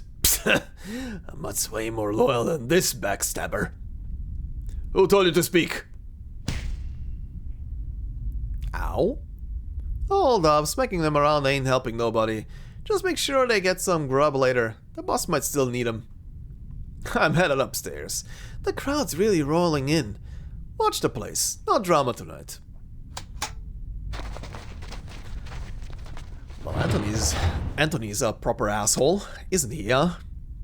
Man, can you shift your fat rear a smidge to the left? I can't move a thing. Jay's been harping on about slimming down, hitting the gym, and you never took the hint? That lowlife Anthony. What's the game plan now, bro? The game plan? We keep our wits sharp, get some shut-eye, trust Jay. For now, zip it, and wait for that rat Anthony to drop off some grub. We won't be any good without some chow. Jay'll get us. He'll make it. Don't stress, bro. Jay has never failed him before, and as far as Beckett's concerned, he never will. That is some unwavering trust there. West Coast Star. The West Coast Star, a shrine to Bacchus in the heart of San Francisco. I got this hunch, man, like we might see some action here tonight. Got your eye on one of the new chicks? Nah, more like a dude, a young one. Yeah, man, it's always the young gun stirring up trouble. Hearing this, the burly enforcer raises his eyebrows, casting a strange glance at Anthony. You into that scene? Cool, I mean, the city is all about freedom. Wow! In a neon glow, all tastes find refuge, and the night flows. As the night flows, all manner of whispers and desires might mingle here. Whispers of the second millennium's end, as the soothsayers' murmurings of the apocalypse of 1999 approach. For now, the people revel. Right. As 1999 approaches. Right. Oh boy. Alright, Disco Party. This is 8, right? Yeah, okay. These are, longer, I would say. Which is good. Which is good, of course. But I'm noticing that they are definitely longer than I think last time when I was doing these character stories as part of events. The San Francisco knight removes his helmet, surveying a parking lot as packed as a can of sardines. Damn. How come they never packed bags of chips this full? Damn. Finding a safe spot for his beloved motorcycle amidst rows of luxury cars is no easy feat. He maneuvers his bike, careful not to scratch his steel steed. You there! Move your bike! You can't park here, got it? The voice is familiar. Jay looks in the direction of the shout. Oh, man. Alright, you find me a spot to park, buddy. Disco Kid? Huh? Who do you think you are? Oh! Yo, Taff. You're hustling here now? That's sure slick as anything. Where'd you cop that? Jay? No freaking way, Jay! Haha, you're not at the arcade now, pal! Man, are you a sight for sore eyes? I'll go let Anthony know. There is no trace of awareness in his words. Oh, no, don't tip him off. I'm planning on giving him a surprise. You know, a shoulder tap, a goofy grin, then a mouthful of a meat roll drenched in hot sauce. Wait, was it last month or the one before? Weren't you still at Cause's place? What's with the move? Anthony hooked me up. It pays better here. Pulling some other guys also came over from the street. We're all on his dime now. How are you guys holding up? We're as tight as you are with your boy Anthony. Make sure to drop by. There's always a spot for you at the diner, pal. Alright, Adeline, give the bartender my name and they'll hook you up with the best seat. Leave the bike with me. I'll find a sweet spot for it. Thanks. Later, bro. Say hi to your cousin for me, and remember, the door to Tang's restaurant is always open for the both of you. He doesn't know. But he will know soon. It is a world he knows well, yet never left himself be lost in. He prefers the hammering of metal over the thumping beat at the center of the dance floor. Making his way through the crowd isn't much easier than navigating a motorcycle through rush hour traffic. Where cars scrape by bumper to bumper, here it is much the same. Hey, good looking, wanna dance? No, pal, sorry. I'm here looking for someone. Oh, you're taken. Fine then. If you change your mind, I'll be at the bar. If you're looking for a dance, hot stuff. I'm here anytime. He shakes off the flirtation, searching through the crowd under the pulsating neon lights before at last catching sight of his target. Fancy seeing you here. Rolling up his sleeves, he sidesteps across the dance floor, pushing past dancers, closing in on the traitor. And his voice cuts off abruptly. Seeing the traitor joined by his henchmen, the outnumbered hero makes the smart move. You hear someone calling me just now? Can't hear a thing besides this music. Never mind, everything locked down. Don't let them bolt. Keep them in check. We don't screw up, not like you, mutt. Keep yapping at me like that and I'll have the boss cut out your goddamn tongue. Chill with the threats, Anthony. Alright, man. Come on, grab a drink at my table on the house. We've all earned it today. The rat turns, walking himself and his goons straight toward Jay. As he's about to slip into the dancing crowd, someone tugs at his arm. Here, come on inside. Uh-huh. Singer girl? Hey, Gabby, don't just drag people into the lounge, at least not where everyone can see. Think about the club's image next time. Gabby, huh? The girls' lounge is decorated simply and casually, yeah, sure, with the background of the round-down hut in the middle of nowhere. It is should have read. It is nearly run down. The dingy, somewhat creepy room holds nothing more than a few ratty sofas covered with blankets. That is a very clever reuse of assets, but okay, sure. The kind of place where would-be starlets would go once their Hollywood dreams had shriveled on the vine. You're hiding from him.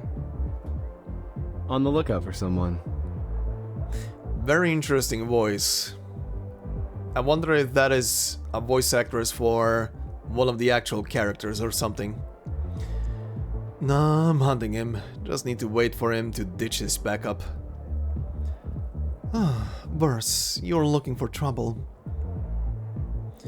A glowing sweetness spreads in the dim light.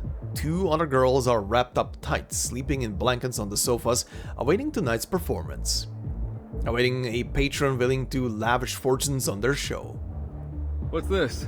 Tequila? What you got in a cup, tequila? Could be. Don't know. You thirsty? Knock yourself out. Just a swig. That stench is rough. Anthony's been hanging around here for days. Didn't he tell you? Nah, he said he was with some relative from LA, then disappeared. Suddenly calls about some business for me to take care of. I thought I was making some quick cash selling a blade. Turns out, the rat had set me up. Really? Sounds intense. Yeah, she sounds very familiar. She responds nonchalantly while powdering her nose. Well, whatever you are planning, you'll find him by the third pillar on the left of the stage. He always hogs those sofas. You're a lifesaver, Gabby. Just returning the favor for when you saved me and my sisters at the docks, Jay. Jay sets down his glass, stepping out the door. I'm on stage soon. Jay, clap for me, will ya? Clap those cheeks. Just as Gabby had directed him by the third white pillar, Anthony was sprawled out over one of the leather sofas, and better than that, he was alone. Sir, your margarita. I didn't order a drink, idiot. This one came courtesy of an old friend, Jay from Haight Street. Sound familiar? Jay? Jay takes a seat next to the traitor, casually draping his arm over Anthony's scrawny shoulders. Hey pal, so where did your big buddies go? Jay? Oh shit! what the hell you doing here? Secure! The word is cut short. The sensation of sharp metal pressing against his skin turns his shout into a silent gasp. That's right, Anthony. Surprise! If I don't make it out of this club tonight, I swear you won't either, old friend. A little pain, just enough, makes any threat more persuasive. He twists the blade edge up, causing it to dig ever so slightly into his skin. Not enough to bleed, but enough that fear wells up in Anthony's eyes and catches his tongue. Come on now, pal. I thought you'd be thrilled to see me. This is how you treat a guest. Welcome, absolutely welcome. The traitor forces a smile, stiff and fearful. Every visitor is a guest, and every guest, He doesn't seem to have anywhere to go with that phrase. Panic drips from every word. Let's shoot the breeze, pal. Been what, 2 days since we saw each other? I bet you've been grinding your teeth. But here you are, living it up on Grand Avenue. What brought you here? The answer is clear. Music, liquor, the flurry of green bills, and the attractive youthful figures twisting under dance hall lights. For all this? Though mansions and dames, the big shot life you've been chasing. Should have never dragged you back to the diner. How did we end up getting stuck with a lowlife like you? Lowlife? I'm looking to climb high, Jade. Not like you and your bottom feeders living hand to mouth. Damn. Oh yeah, climbing high. Climbing up on these knives you've put in our backs. But let's not get into that now. Just tell me, who's causing all the trouble on Haight Street? Agent R, that's what we call him. He speaks for the big bosses around here. That jerk's got his fingers in everyone's business in this town. As for Haight Street, all he wants is the complex, but he's happy to get rid of anyone else that he thinks might dirty up San Francisco. Jerk, huh? Definitely a jerk, just like you, old pal. And you're working for a jerk like that. He delivers a short punch to Anthem in his ribs for his friends locked up. But it has nowhere near the satisfaction it deserves. He still has to keep it light, can't make a scene. Jay pats his old friend's shoulder as the boy comes up to the sofa, forcing a break at the moment. Hey Anthony, you're here again tonight! Huh? When did you get so popular? He flashes a phony smile to his old friend. The message is clear. Can't you see I've got a guest? Scram! The line is delivered under duress, but between the music, the revelry, the boy takes no notice. He lets the two old friends reminisce. Fine, whatever, don't let me cramp your style. How much did they shell out to Blackhand? Blackhand? We didn't pay that guy anything. The girls from the lounge appear on the dance floor center, spotlights drawing attention to their fiery figures. All eyes follow. Except for two pairs, now locked together. I think you ought to give this whole entertainment complex thing a second thought, Jay. It's kinda cool. It's let everyone in Haight Street get a taste of the Cali high life. Everyone except all the people you're muscling out. Or did you forget all about them, you rat? Jay, I'm only telling you this because of our history. The boss here is dealing for some big wig behind the scenes. Oh yeah? Tell me something I didn't already know. Like maybe where I can find these bastards? Silvergate Hotel on Grant Avenue. The big do tomorrow night. Heard the councilman's cronies will all be there. We're set to roll out the red carpet. Tonight's our casting call for the girls.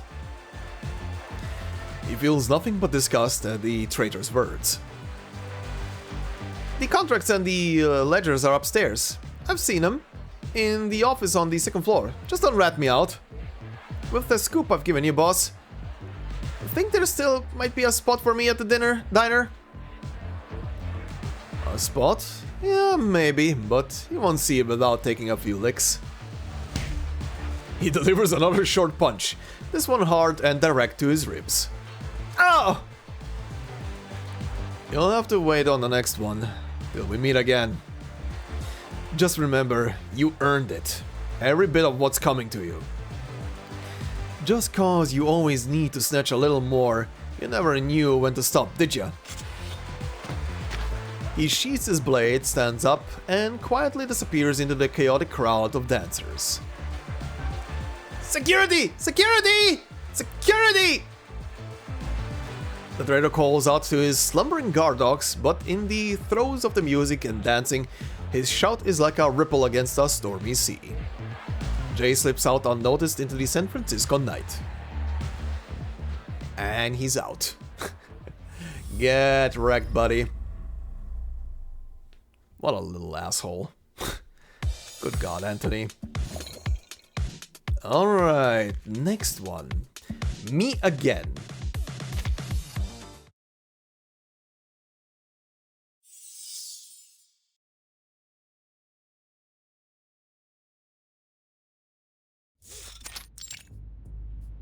No. The location marker disappeared so quick. Holly can lift this stick, but is it too eye-catching? It's been half an hour since they were supposed to meet. Hollick is far from timely, but there's something about it, a feeling. A pit in his stomach. The little blade is for Beckett, though here's hoping you can sort out all this without it getting messy. They still haven't shown, but a ringing phone gives him something of an answer. Yo, this is Jay. Who's calling? Jay, it's Pioneer. I've been trying to reach you. After you left last night, Anthony came to the diner. Anthony, a terrible name. I had a punk corner yesterday at the West Coast Star. It was shortly after you left. You only just missed him. Beckett and Hollick went out with Anthony and his goon, but they didn't come back. There must have been a scuffle. The word on the street is they went straight to the West Coast Star. When? I'm not sure of the details, Jay. Sorry, we couldn't reach you before. I was there last night. Damn it! Whatever. We can't sweat that for now. I'm on my way. Everything good there? All else considering? Other than being down two sets of hands, everyone else is fine. I'll swim back as soon as I sort out this mess. Catch you later. The swordsmith dons his coat while dialing another number. Blackhand. Got news. I've got some intel. Bad news, I need to bust out some bodies first, and it might get messy. He glances up at the owl clock on his wall. Time is not on his side. 3 p.m. Blackhand. Let's pick a spot to meet. The phone booth on Mouse Avenue, across from the candy shop. Fine, we'll go over the details face to face. He hangs up and dashes out the workshop, ready to bust out his unlucky friends. This is gonna be something of a repeat of of what the main story was, where he just rallies a lot of people together again. Hey Jay, the joint's not open yet. Yeah, I know. Just need to see Gabby. It's urgent. A lie told without a blush or skip of the heart. Usually it'd be a no-go, but for you, just make it quick, okay? I'll pretend I didn't see you. Very smart, Disco Kid. Of course, just say I snuck into the place all by myself while you were hard at work. By the way, is Anthony here? He never left. He hasn't stepped out since last night. He's probably holed up in the basement. I heard they've got a couple of poor saps locked up down there. The basement. Excellent. Jay strides past him without another word. Well, he has a target now and a location. Hey, buddy. What are you doing here? Big Tony sent me to check if you guys are slacking off. The chump's got some nerve. He ain't nothing but the boss's lapdog, and he thinks he can check up on us. Nobody comes and checks up on us himself, if he has the nerve. You wanna tumble with him? Go right ahead. But I've got a job to do, so you either step back or we have a problem. A poorly staged act. Jay, stifling his laughter, spits on the ground and saunters toward the basement. You go right ahead, man. The noise, however, catches the attention of another guard dog. Thankfully, a drunken one. What's that racket? So what? You're the guard dog here? Dog? What the hell? I got brought there ya. Taking down the drunk requires only a single well-aimed punch to the nose. Lay off the sauce, dude. Getting tanked in the morning ain't classy. Damn. Go to sleep, buddy. Seriously, be smart, Beckett. Just give the nod and I swear you can... Who's that? I told you, nobody gets in without my say-so. Don't you get it? He spins to dress down the rule breaker, only to realize he's not the kind to obey. Jay stands at the top of the stairs, staring down at the scene. Jay! Jay? Why's it gotta be you again? Right, why me again? Yeah, how come it's gotta be me? The traitor, about to call for help, is silenced by a timely headbutt from Beckett. Taking advantage of the moment, Jay leaps down the stairs, grabbing the traitor's collar to hoist him up. Big bro... Boss! Think of the good times. I've pulled out our fat out of the fire before. Your pocket is loaded with goodies, Anthony, and they're all mine now. He motions to a stack of invitations, all prepared for the banquet, now to be repurposed.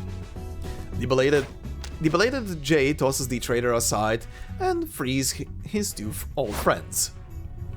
The binding ropes find a new host, and the traitor receives his just desserts.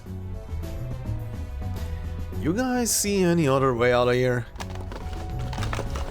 Jay surveys the surroundings, searching for an exit in the cramped underground space.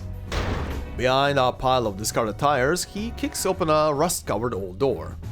There's another room in the basement? Jay, this looks like the sewer line. I guess the sewers count as a way out too. Come on, let's go. What are we gonna do about this guy? Gag him, tie him down, dump him in the trash. Upside down, trash belongs in a dumpster, fellas. Damn. Good stuff. That's how you deal with Anthony. Think I stepped on something. I think I stepped it. Oh, that was actually voiced. that random line was actually voiced. Think I stepped in something. Alright. Well, you better hope it's something still moving. Probably just a rat. What if it ain't moving? The question goes without answer. It's better left without one. Pal, we've got a classy banquet to crash soon. Don't kill the mood. Just pretend it's a dead rat then. But I'm thinking here, fellas. Isn't life like walking through these sewers? You never know what's gonna float by next. A torn scarf, a wilted rose, maybe an empty beer bottle. In the pitch darkness of the sewers, it's only by blind luck they find an exit. Blind luck and a hustler's intuition. To the left, boss. Left. There should be a ladder going up. Unless it's been swiped. Who would swipe a ladder from the sewers? He touches a rust-streaked iron frame. The cold metal whimpers. Jay can hear it, the sound of metal, a whisper only he can hear. How long you been down here, buddy? Jay, you alright there? Huh? Oh, it's nothing. I'll head up first. Beckett, follow me. Holic, you're last. Keep the ladder steady. Don't rush now, let us climb up first. Reeks like hell here. Mm-hmm. That's why it's called a sewer. Ugh. Mouse Avenue. Whoa, someone's crawling out of the sewer, man. Hold on, 1, 2, 3. Hey, buddy, can you give us a hand? The loiterer attempts to offer a hand, but the stench blasting out from the manhole soon sends him reeling back. Only a shaky hand is offered from as far a distance as he can manage. Much obliged. Holic, how come you didn't mention this exit's right by a trash heap? This is really good, a really good heap, man. I'd been better off down there. I think we'd almost have been better off down there. Whatever if you prefer sleeping with rats, man. Where are we? Do you know how to get to George's candy shop from here? Sure thing, man. It's just left past the alley. They got the best toffee on Haight Street. Thanks, buddy.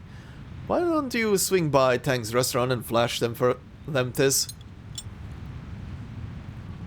You'll get a full meal. Just a little way to say thanks. Jay attaches a shiny metal badge to their new friend's old shirt. What's this thing? It's your golden ticket. You're in with Jay now. Beckett, let's move. Don't lose it, and remember, if any of your friends need a meal too, tell them to find Jay at Tang's restaurant. They pretty much are running a charity at this point. Is that coming from you? Jesus, is that ray coming off of you? Yeah, I made a detour through the rat canals on my way here. Those guys are linked to the Great Avenue gang through a guy called Agent R.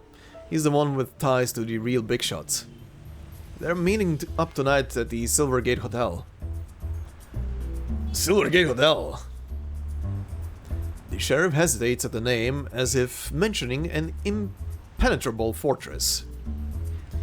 Is your intel solid?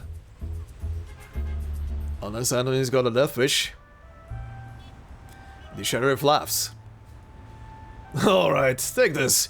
Be careful what you say. It hears everything and remembers it all. Oh? A bug? Yeah, a wireless piece of Arcanum tech issued by the police. Works better than your regular recorders. So, what's your plan? Don't tell me you're planning to storm in with a blade, then hack your way out of there after grabbing what you need. A little trust here, Sheriff. Beckett and Holick got their hands on some invites, so they'll find a way to kick up a fuss on the first floor. He smiles, nothing better than letting his friends do what they do best, unleash chaos. I'll find a way to sneak in through the top, lift all the juicy goods. You can show up at the hotel at 8 tonight with the usual crowd, journos, cops, the whole 9 yards. And if you screw up... Jay points to his 2 sidekicks. They've served their time chowing on prison meals, so the only thing I ask is you get them out of there in one piece. Alright, Blackhand? A couple of punks making a scene at a big Grand Avenue bash. It'd be weird not to see cop cars and spotlights tonight. But let me make your life a little harder, Jay.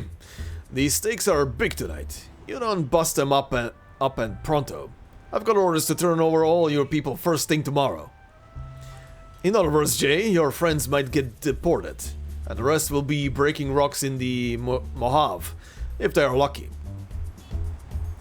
Jay is silent for a moment. If not for the rotten stench, it might have given him a shred of nobility.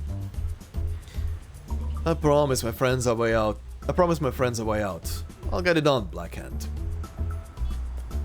I've given you all the time I can. Don't mess this up, or I'm going to have to do what I've got to do. Hey, sharp tonight. Earlier is better. I'll pop out soon. I'll pop out once I snag the proof. We'll meet by the entrance to Kim's jewelry store. Fellas, time to clean up and suit up. We gotta roll. Grand Avenue's that way, Jay. You got it backward. Just swapping some threads.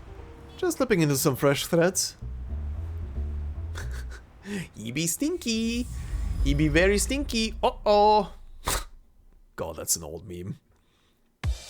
Alright.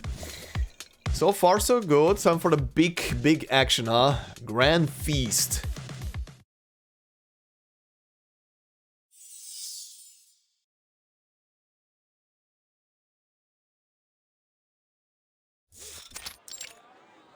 Banquet Hall, Silvergate Restaurant. Oh.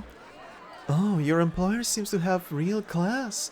Might he be interested in authentic miniature Hormuz pearls?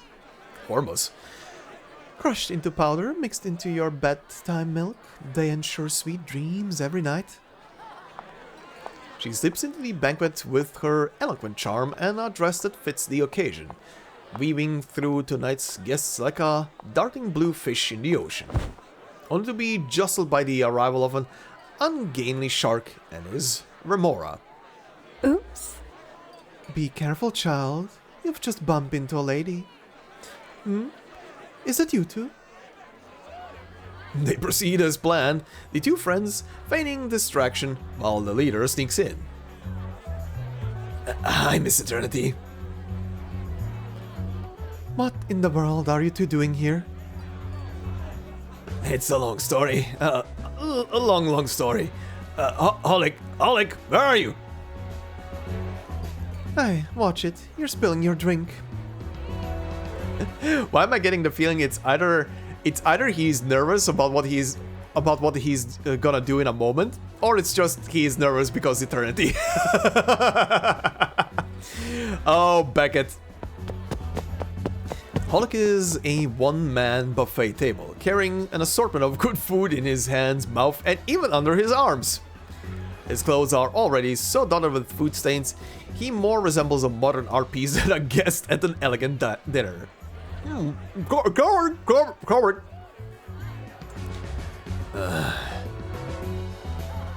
Beckett barely stifles a laugh, trying as best as he can to keep his mind on the mission. Take it easy on the grub, bro. Don't make us the center of attention so soon. Beckett, they've got lobsters, little hot dogs, suckling pig. I've never eaten so good. Oh, freaking mine. How unsightly. Who'll let them in?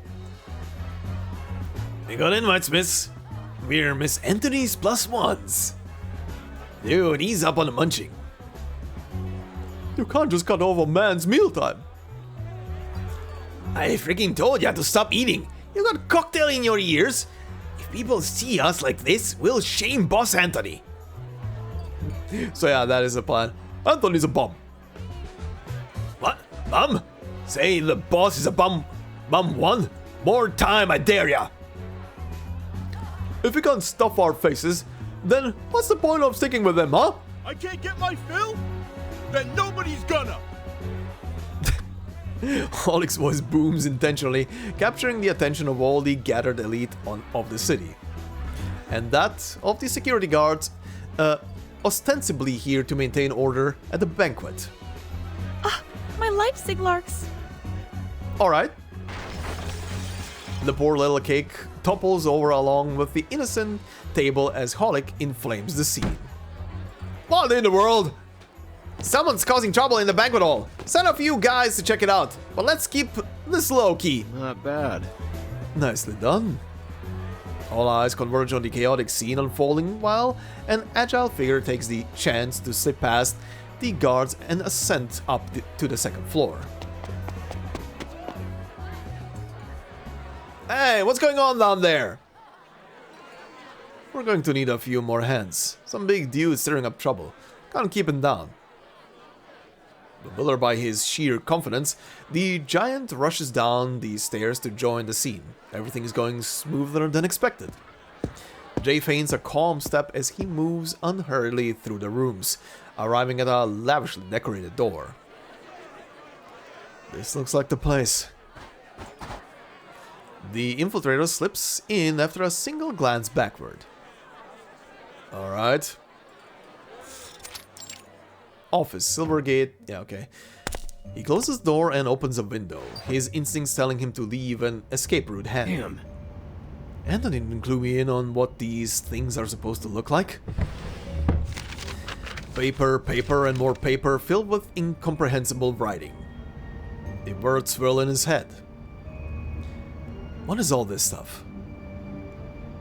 He recognizes some words on the pages, at least most of them, but when strung into sentences, everything seems to jumble into nonsense. Guess I just take it all and let someone with half a brain figure it out. He's about to stuff his clothes full of every piece of paper he can find when he's interrupted by the sound of approaching footsteps. Jay tries to return the trash to its place as neatly as he can, closing the drawer as he plans to bolt for the window. But then he remembers the bug.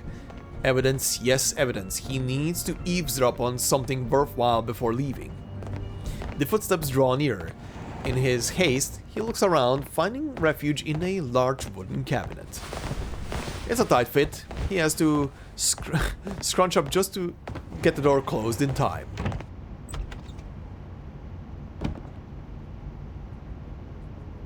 Close that window. Who was on this door? That boss. That brat. I'll make sure to teach him a lesson. Let it go for now. It seems like nothing out of place. We can't afford an unnecessary mess. Wait, unnecessary? Did I say unnecessary or did I... Oh yeah, I did say. Okay. How are things going with the new complex? Everything's on track. Hung San's familiar voice is as smooth as iron paper, thanks. He is confident, cocky even. Assured that everything is going as planned. Our employer... Oh, Agent R. Our employer does not wish his name to appear in any negative news reports, you understand? Jay's pocketbook silently records their words, as Jay struggles to hold himself still in his awkward position. We must put more pressure on the rest of these mongrel shops. We plan to do just that. Once the new complex opens, that side of the business will be under your direction. Leave 2 men here. We can't afford any unnecessary risks. The rest of you can go down and eat, but keep a low profile. You heard him. You two stay. Everyone else out. Got it, boss. As most of the guards leave, there is a noticeable shift in the mood of the room. You've been sloppy lately. You were instructed to handle things gracefully. Instead, what do I hear? Fighting on the streets, kidnappings. You're acting like a street gang. Hearing this, Jay stifles a laugh from his hiding spot. He seems to truly believe in the hype of the name, the Tongqing Chamber of Commerce, but it's a gang, no different than any other. Say what you will. We've nearly completed our work. The finished contracts are in the cabinet, and we saved our employer more than a little money. His voice dripped with greed and violence. Those savings came wrenched out of people's livelihoods. Allow me to get them for you. Footsteps inch closer to the cabinet door. There's no easy way out of this. He's got one chance and it's coming fast. Closer. Closer. He clutches his knife. He can hear the metal's anxious tremor, just like the pounding of his own heart. Got a present for you. Well, that's a quote. Oh. What? What's that racket? A sudden loud disturbance seems to grab the attention of both men, and the cabinet door remains closed. No need for concern. We have more than enough security downstairs to handle any situation. I'll go take a look, boss. Let's go, bro. Time for a little workout. As the bodyguards are about to leave, the mysterious agent rubs his forehead, then waves his hand to stop them. Stay put. If, as you say, there are enough men downstairs, I need you here. And leave the cabinet alone, Hung Sun. I don't have time to read through every scribble. I only need to know it's done. As you wish, but it is as I said. Everything is taken care of. Sure. But are things being done properly? That is my concern. It already seems we've attracted unnecessary attention. Following his eyeline, Hung Sun looks out the window to a gathering mass of logo-covered white vans, reporters by the dozen. Reporters? That should be. We pay to keep their attention elsewhere. I can't say. Take care of our guests. Jay breathes a sigh of relief as Hung Sun's feet move away from the cabinet. Go down to the first floor. Make sure things run smoothly. In a hurried fashion, the men and their bodyguards leave the room. As the lights switch out, Jay cautiously emerges from the hiding spot. That all? The pages are filled with dense, legalese? legalese, I guess. The pages are filled with dense legalese and text that far surpasses Jay's comprehension. It might as well be a phone book to him, just another thing to practice cutting with his knife. Whatever the hell these things say, they're mine now. He pockets the documents, tucking them into his clothes, and moves to leave through the door, only to find himself face to face with a returning guard. Who are you? Somebody's here! Sorry, buddy. A punch lands squarely on his nose, followed swiftly by a second to the chin. Taking down one guard might only require 2 unexpected punches, but dealing with 3 or 5 more won't be so simple. That dude's head's like a rock. He shakes off the sting in his hands. His paths left and right are blocked by rushing guards, leaving only one way down. Oh god, again. The room behind him, back to the window, now unfortunately closed. Later, fellas. He crashes shoulder first into the window, tumbling down to the grass below. Thankfully, this time he isn't quite so far up. He dusts himself off and proudly flips the bird towards the windowsill. Nice. But before he makes his clean getaway, a bottle of wine spills down on him from above. Damn. Alright, a bottle of wine. That felt random. The sheriff is waiting by the phone booth as they agreed. Blackhand! Jay braces against the hood of a car stalled in traffic, leaping over expensive vehicles and leaving a trail of blaring horns in his wake as he arrives. 7:43. You're quick. I'll give you that, kid. Doused again, though. At least this time you don't smell as bad. Oh no, I hope the vine didn't hit the bug. It probably did. Some documents, the bug. Is that it? The sheriff flips through the documents, a smile spreading across his rugged face. So, what's all this scribble? Beneficiaries. Stuff that could really ruin someone, but it's best to keep that bullet in the chamber for now. The sheriff pockets the paper and leans into his radio to notify his superiors. We've got the evidence on him. Can we move in? The sheriff waits for a brief reply over the static. Is that your boss? They're trustworthy? It's always good to have a heavy hitter in your corner. I owe you one, Jay. So then you'll cut everyone loose? The ones in the slammer and the bums you guys ran off? Give them a break. If and only if we can wrap up tonight's show with a nice little ribbon. And what about the shops that got snatched up? Not my jurisdiction, Jay. They're going to need lawyers, but it's a good chance they'll get them back. Well, hopefully.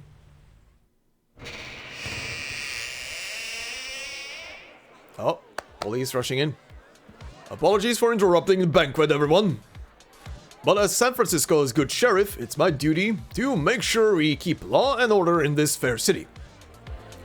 Sheriff, perfect timing. I need to arrest these 2 hooligans disrupting our banquet. Not why I'm here, Chief. I'm told there's some illegal activity going on, and I'm not talking about rude dinner guests. Out of the way. We're going in. Please, Sheriff, many respected figures from the city are attending this event. You might want to consider your re-election campaign. Let's start with this one. Me? Oh, perhaps there's been some misunderstanding. I'm not your guy. Unhand me. I'm not some common crook. Not a common one, that's for sure. We'll discuss your charges in detail back at the precinct. Hold on, Blackhand. I'm warning you. I have many connections in the city. Powerful connections. And I'm warning you, those connections are going to dry up fast with the evidence I've got on you. As the red-faced gang leader's wrists are cuffed, he looks back to see a familiar face with a wide and devilish grin. Beneath the spotlights, now fixed on the hotel, Jay spies a figure quietly leaving under the escort of bodyguards with black umbrellas, slipping into a car by the side door. That must be our Agent R. Agent R, is that... Jay? We'll see. You'll regret this. Yeah, enjoy the view from the slammer. Oh, and say hi to all my pals. I'm sure they'll be happy to see you. You guys must have a ton to talk about. Since you're the one who put them in there. The dust settles, but the hero is still hungry. Jay, where are you off to? Oh, man. Man, give me a break. I haven't hit the dinner table yet. There's a room full of top-notch grub and booze going to waste. Grab the food, eat quick, before the police raids everybody out. Alright. That was interesting. So how is this ending then, huh? Let's see. The guys. The dudes. The bros. The broskies.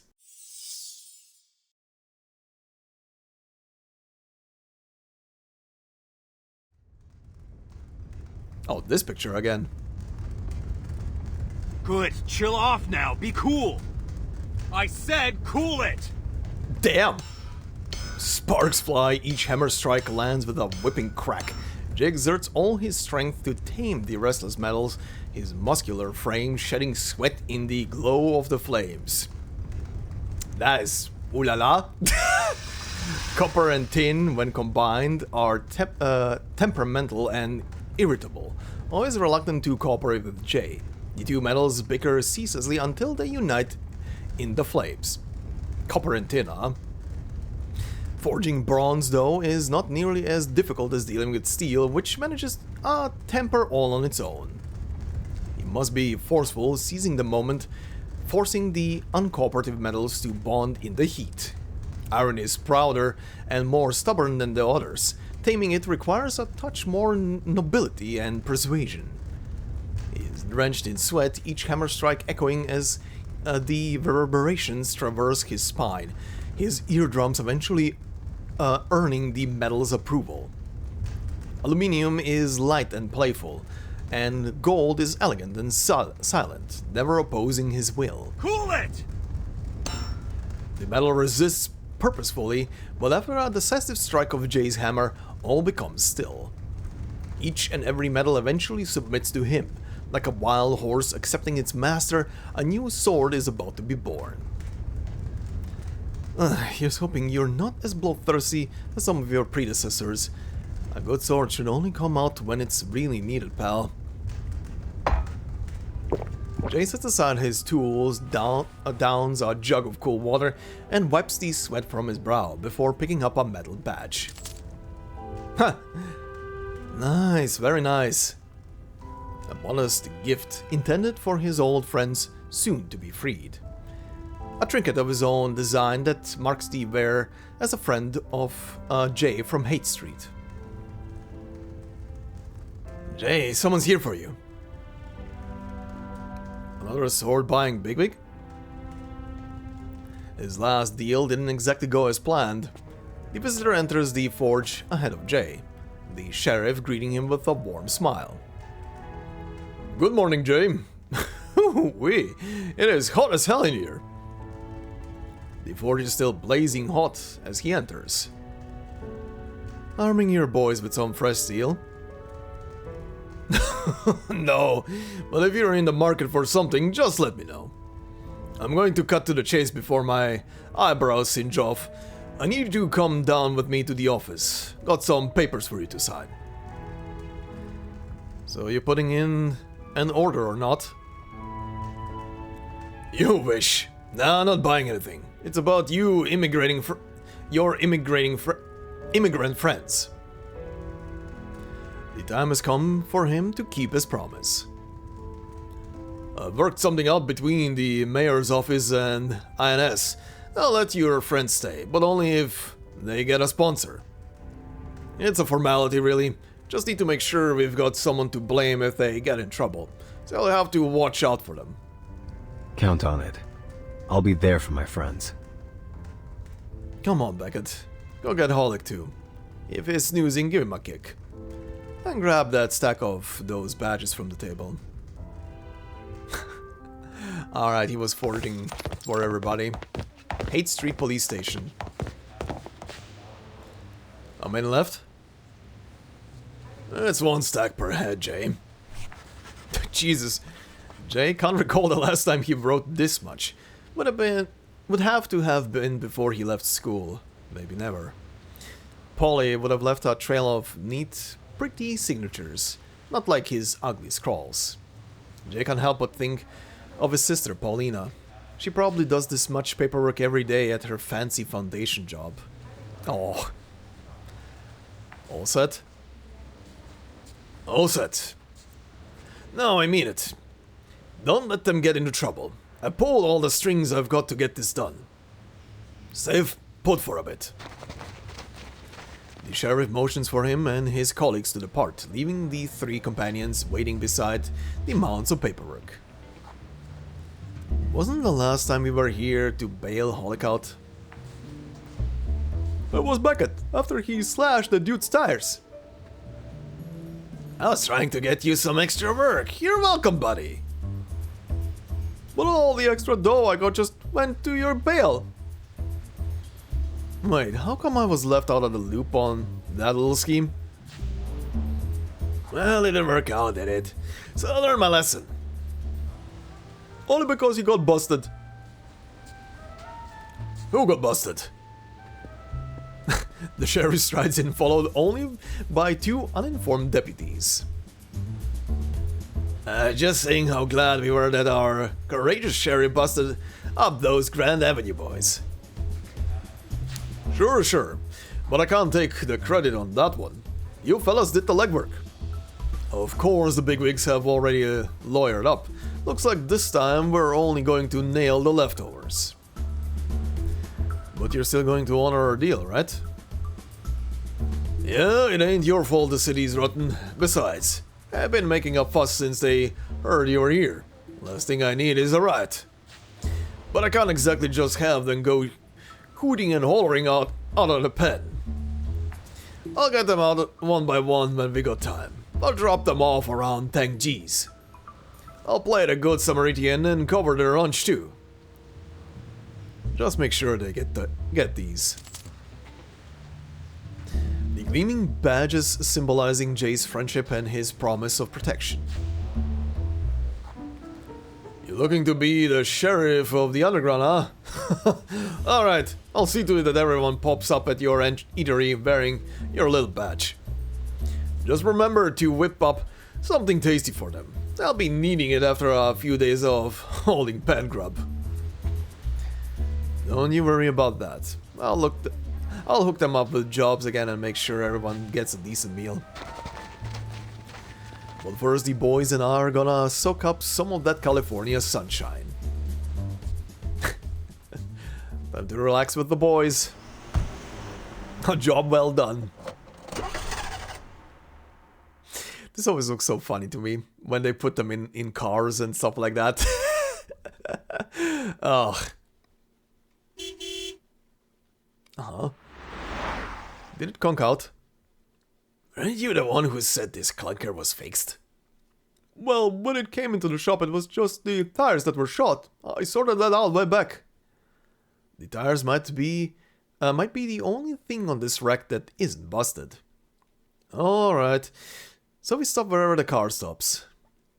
Time for a photo op to mark another triumph. Another victory for Jay, a victory for Haight Street, and for the diner gang. Now let's hit the gas. Get moving. And if the car stalls, we bail out. This place ain't half bad. Take a look, guys. The bridge is right behind us. The Golden Gate Bridge looms up high behind them, crossing the bay that's launched a million dreams and took just as many in.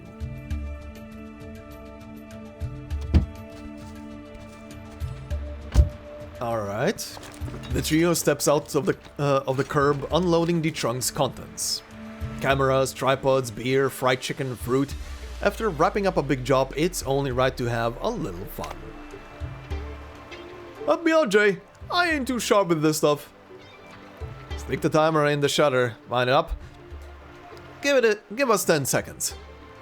Twist, twist, then press it down. Boom! Jay, we're good! The novice photographer isn't quite familiar with the device. A far cry from the hefty iron wrenches he's used to handling. It's showtime, Jay! Move it, buddy. Get over here. Pick up the pace. 10, 9, 8... 7, 6, 5... Holic! Watch it. Hey. Oh, he wasn't even in the picture. Right. The shutter captures the exact moment before their hefty friend takes a tumble. Oh, he fell over the railing. Oh no, he went for a swim. You okay, buddy? Damn, who's the joker who tossed this banana peel here?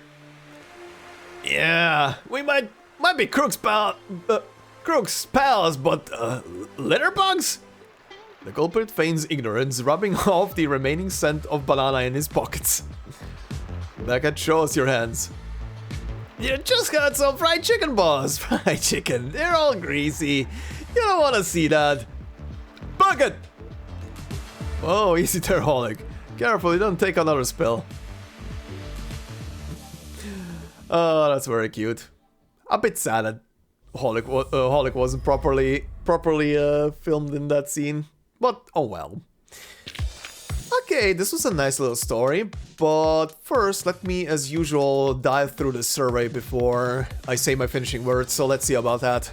Alrighty, survey beaten, resources acquired.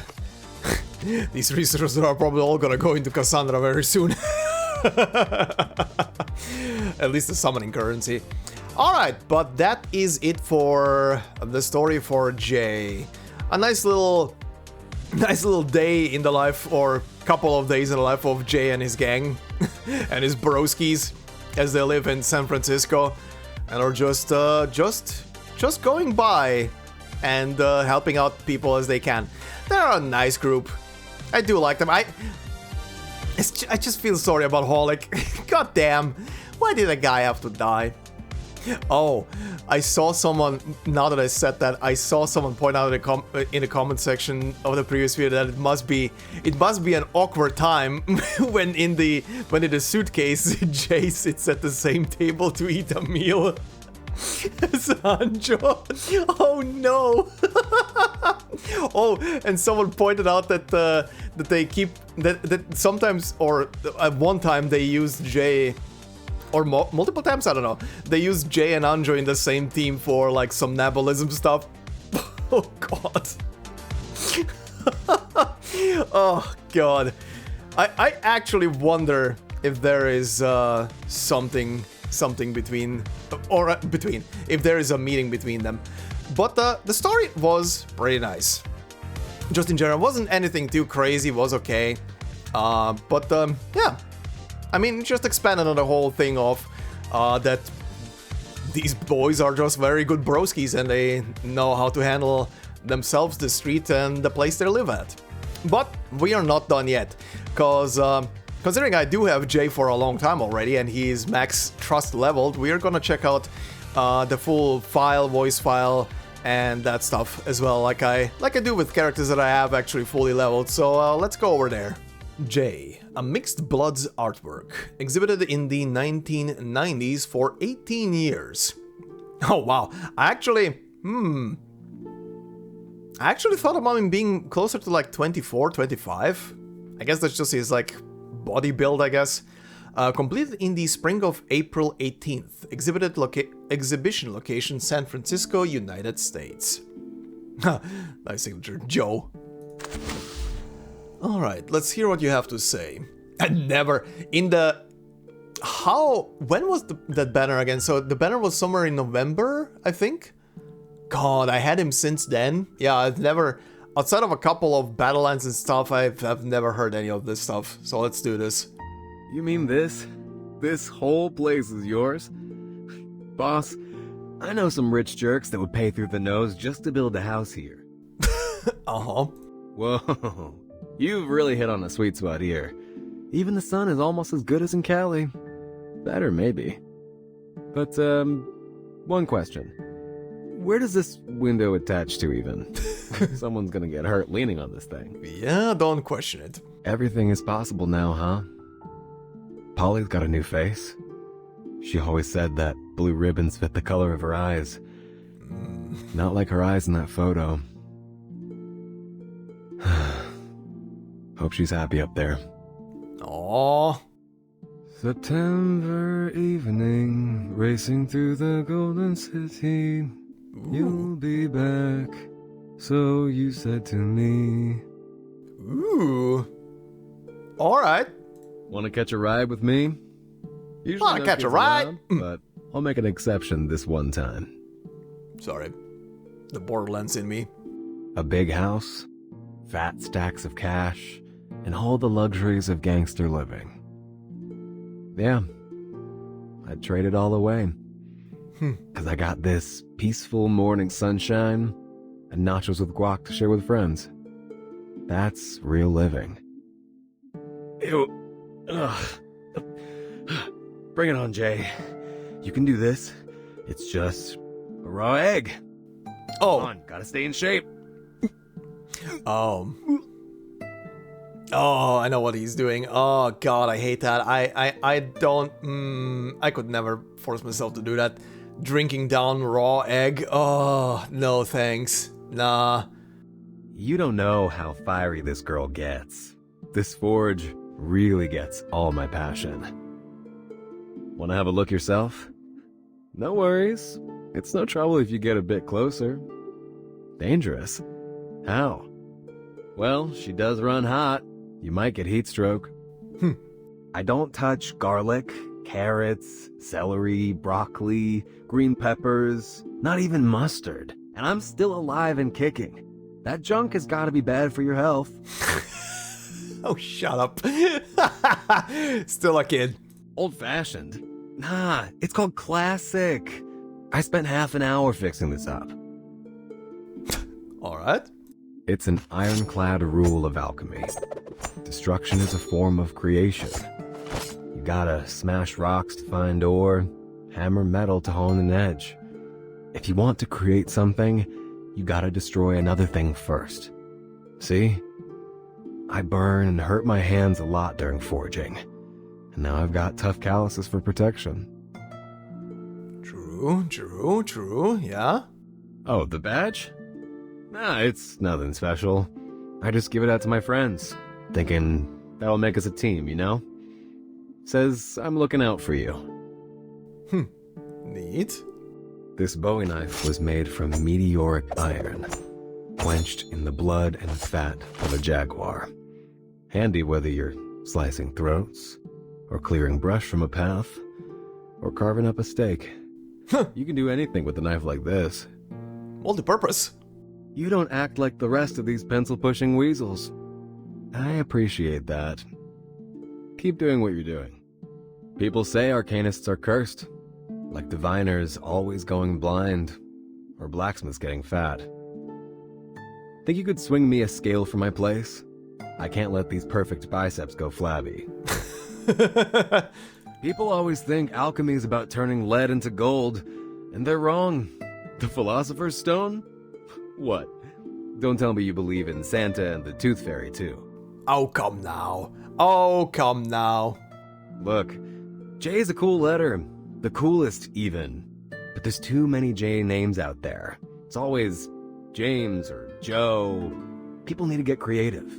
Something like an Oliver, or an Ezra, or Nick, or an X.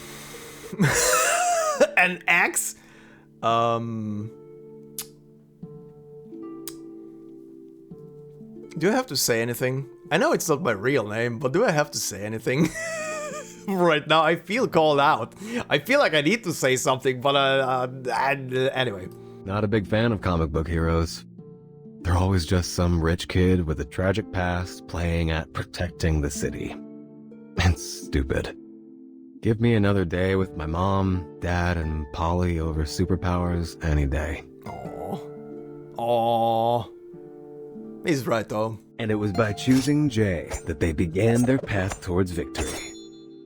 Right? Easier to fight here than a back alley. Time to heat up the forge. A sharp blade. Trust me, this is gonna be fun. You're on a ride to the corner of butt-kicking Maine. Why don't I introduce you to the lady in my life? Haight Street style. I'm an artist with steel. My forge, my rules. Melt it down, forge it up. Hey, this body's all natural. Long as I've got you at my side, I've got nothing to worry about. Now that is a line I've heard a couple of times. A bigger workshop? Boss, if this was to buy my loyalty, I'm already yours. And this is a line I already heard. If you gotta wear a helmet, and you gotta, make it a cool one, like I do. Alright, buddy. God, that looks so awkward when the face is coming through the helmet and it's kind of just being, you know, it's a layer projected on the front plate. Anyway, what do we have on items? A friend from Haight Street. Invaluable, the badge. The priceless treasure of Haight Street, symbolizing the friendship of the giver. Hey, listen. Go find a young man named Joe. Take the metal badge he gives you.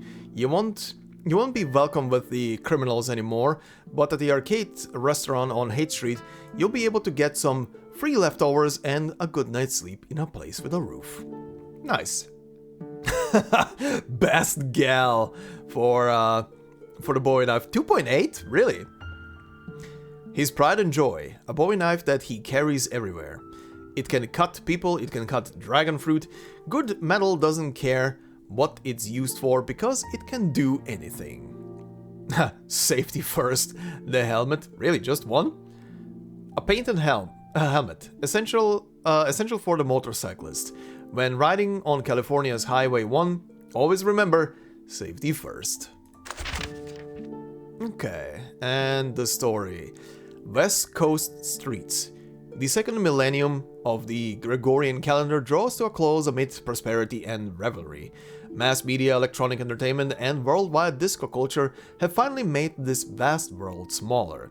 My dear, here we have the internet, globalization, and the new gospel of the information age. Under the frenzy of disco lights, skyscrapers rise across the West Coast, just as this era that will mark the end of history reaches its peak. The city's chasms stare the two societies on the same land asunder, an economic boom, the rich get richer and the poor get poorer. Beyond the glossy world governed by laws and regulations lies an underground society created by the people themselves.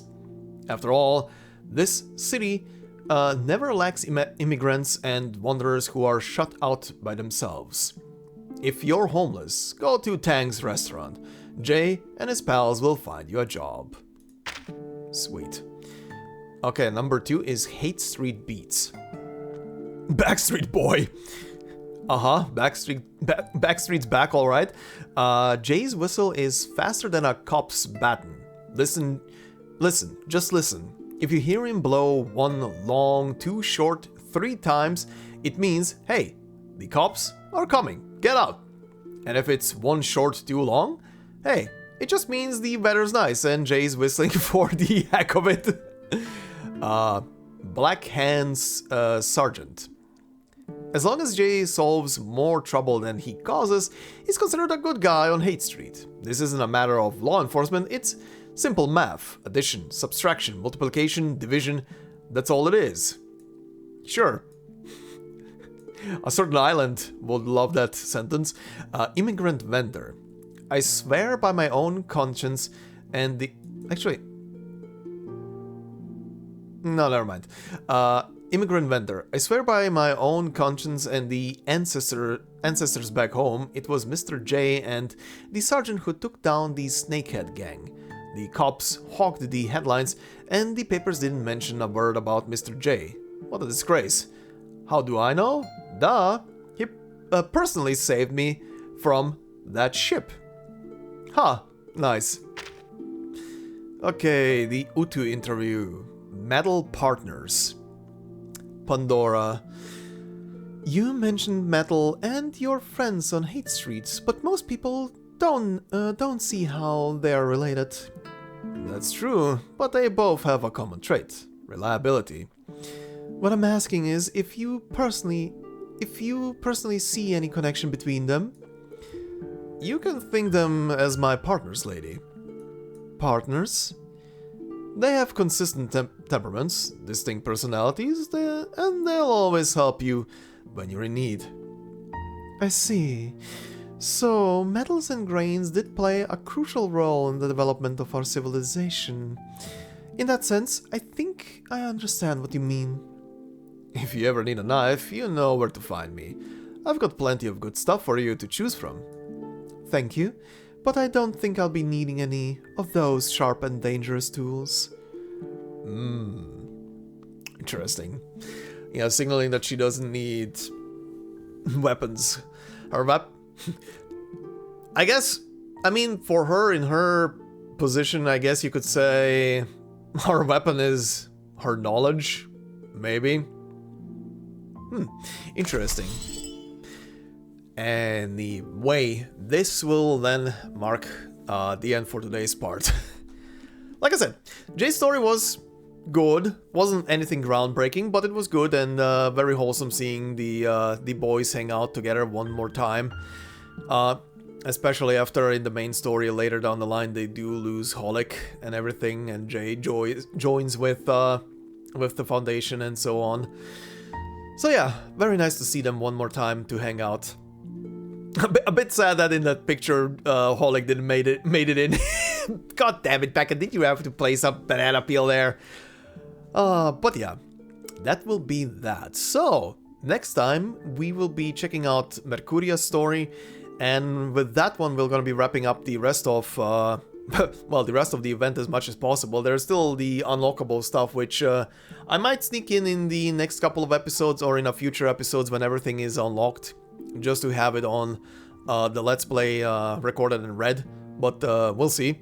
We'll see how that goes. Hopefully I'm not gonna forget. If I forget, someone remind me.